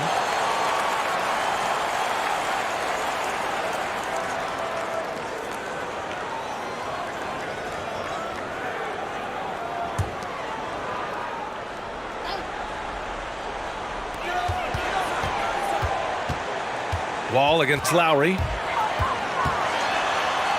Wall gets the bucket. Wall's got 34. And trying to put the game away, he's been nails all evening. And he's doing it by getting to his spots and making big shots. Siakam, and there's a whistle. That goes on Pascal Siakam. That's his third foul of the game. And this kind of selflessness is great to see. Textbook positioning to draw the charge. Here's Bryant, and then Bryant with the dunk. One of the cases where height fails to tell you the whole story. For Toronto, they've gotten just one shot to fall out of 3 attempts in the fourth. Here's Siakam. It's good, and he drew contact on the shot, so he will go to the line. A 3-point play opportunity.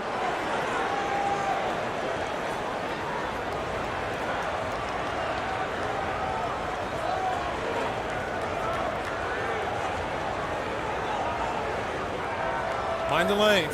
Mind the lanes. One shot.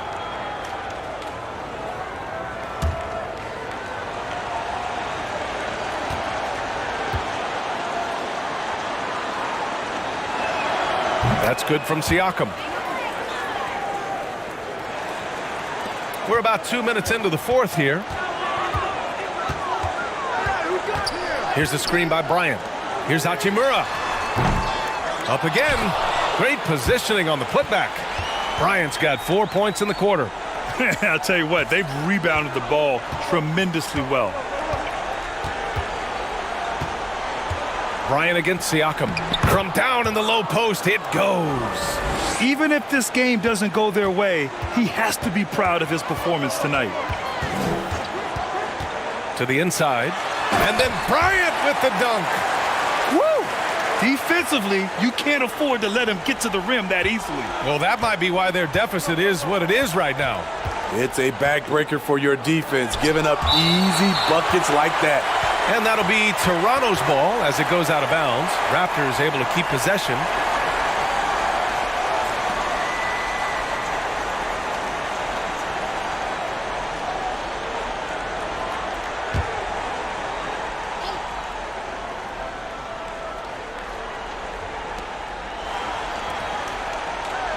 Siakam against Bryant. Boucher on the screen. Powell outside. Offensively, they're really struggling here in the second half. The missed shots continue to pile up, and their field goal percentage is way down. And it's in there. Have to take care of the defensive boards better than that. Reason why, lack of focus, lack of communication, which led to second chance points. Now here's Wall. Rebound by the Raptors. Siakam's got 13 rebounds in the game. Glass eating. Lowry against Beal. The Wizards have gotten 4 shots out of 6 attempts to drop so far in the fourth. And Wall, here we go. And they pick up 2. Wall's got 5 points now in the quarter. And it gets even worse for them. I mean, he just waltzes down the lane, extending their advantage. Not good. An uncontested shot at the rim. You have to compete at all times. Now here's Lowry. Lays it up and banks it in. Lowry's got 22. And we've seen this. There are certain nights when Lowry just decides to take over. And Wall, here we go. And the big finish by Wall. And he just driving the stake in him there. He's the guy who just never lets up. And the defense knows he's relentless. You have to try and match that intensity. Now here's Boucher. Pass to McCaw. Siakam outside. 6 to shoot. Siakam draws the double. Boucher outside. Takes a three. Hits a three-pointer. Improving as a passer, Siakam showing a willingness to get it to open teammates. There's a screen. Here's Wall. There's the drive. It's hauled in by the Raptors. Lowry outside. And he lobs it up. And finished off by Boucher. And Lowry has no problem setting up teammates. He strikes a good balance between passing and scoring. And Wall gets double teamed. And there's a whistle. That goes on Pascal Siakam. That's his 4th foul of the contest.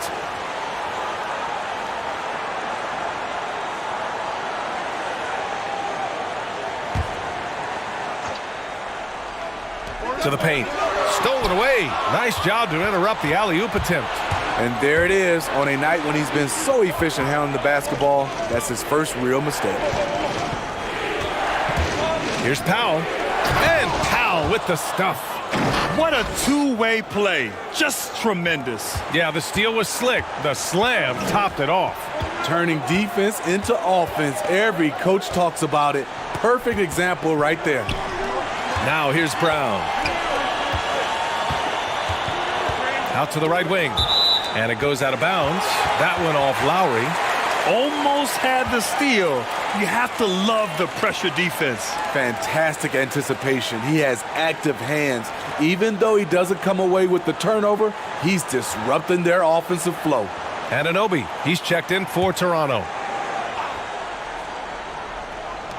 Washington with the ball. They're leading by 8.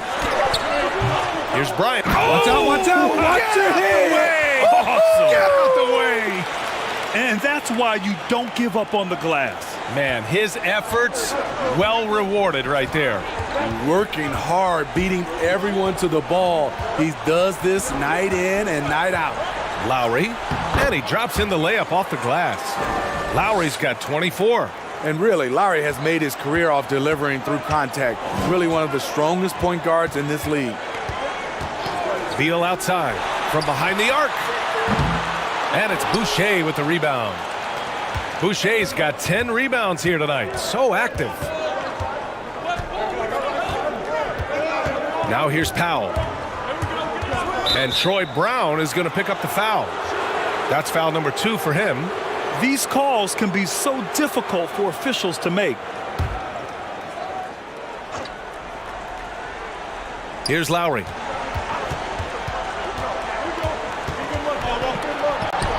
Banked it in off the glass.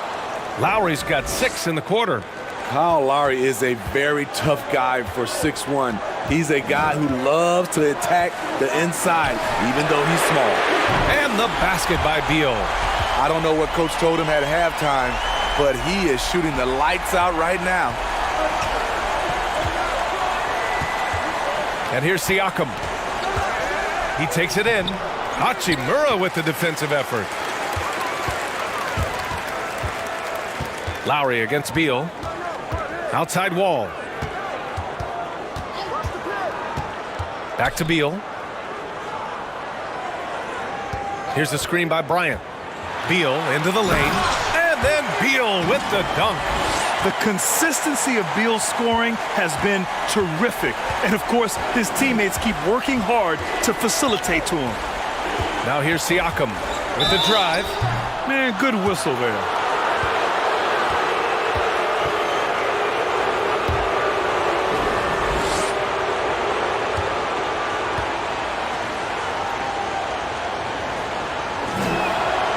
That one's off.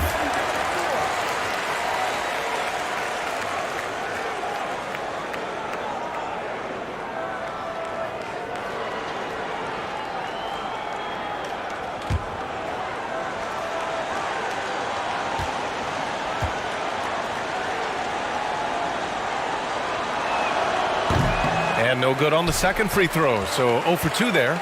Very surprised he couldn't capitalize on those shots. You don't see that often. Inside. And there's Bryant. That's good. On the assist by Wall. Wall's got assist number 10 tonight with that last one. Outside Anunoby. Back to Lowry. Pass to Siakam. It's Powell on the wing. Gets the 3 ball to go. Powell's got 10 points in the quarter. They're still behind, but not because of his efforts. He's been unbelievable this quarter. And a foul called on the way up. So he'll take 2 from the free throw line.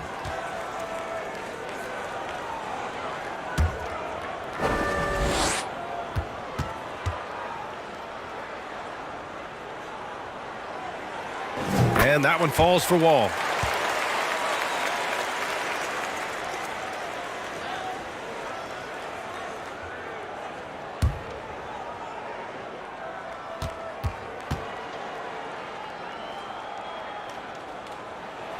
And so Wall nails them both.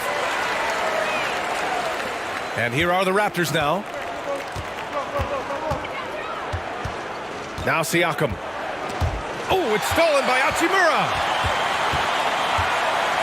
Pass to Wall. Now here's Beal. Here's the screen by Bryant. Beal attacking. 11 feet out, and he hits it. Beal's got 26 points. Ever since halftime, he's had his eyes on the basket and just crushing it right now.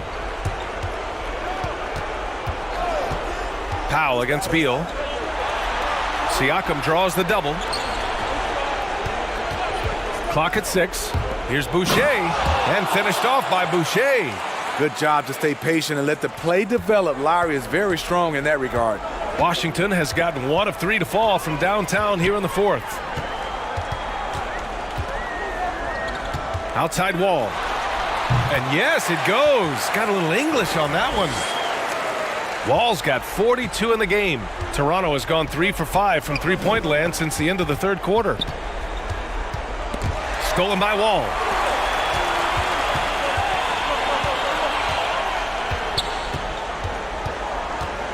Pass to Beal. That's a tough walk back to the showers. I'm pretty sure he'd like to have a couple of those plays back.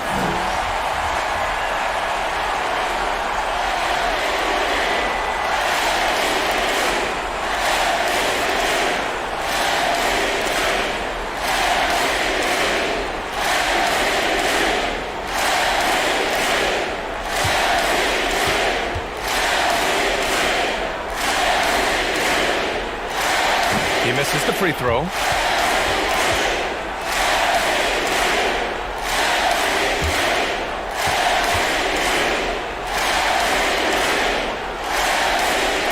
And he sinks the second.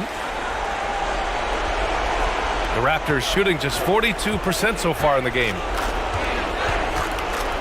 Pass to Frazier. On the take. That drops. And it comes off an assist from Siakam. Siakam's got his 4th assist in this one. No need to rush here. Take your time. Take your time. This is where you can reset and try to get a good shot. Beal's shot is off. And here are the Raptors now, trailing by 13. Beal against Siakam. Boucher on the screen. And it's blocked by Wall.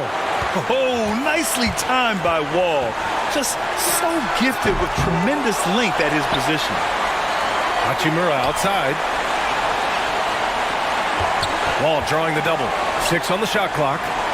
Second chance shot. And it's slammed in by Hachimura. And the distance between the point totals for these teams tells the whole story. Just a fantastic effort, and you have to give it up for the Wizards. All their efforts on the boards ended up paying off. And just 2 tough rebounding teams, but they gave the extra effort and were rewarded for it. And here are the Raptors now, following the bucket by the Wizards. Nice work defensively, meeting them up top and forcing the miss. Outside, Brown.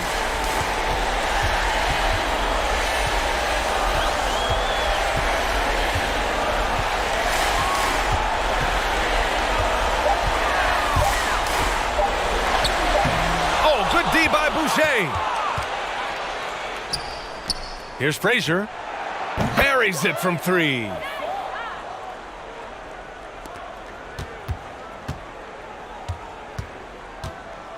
Here's Wall.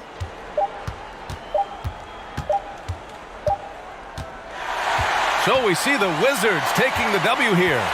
Even early on in this game, they appeared happy to be playing at home. And it makes a huge difference.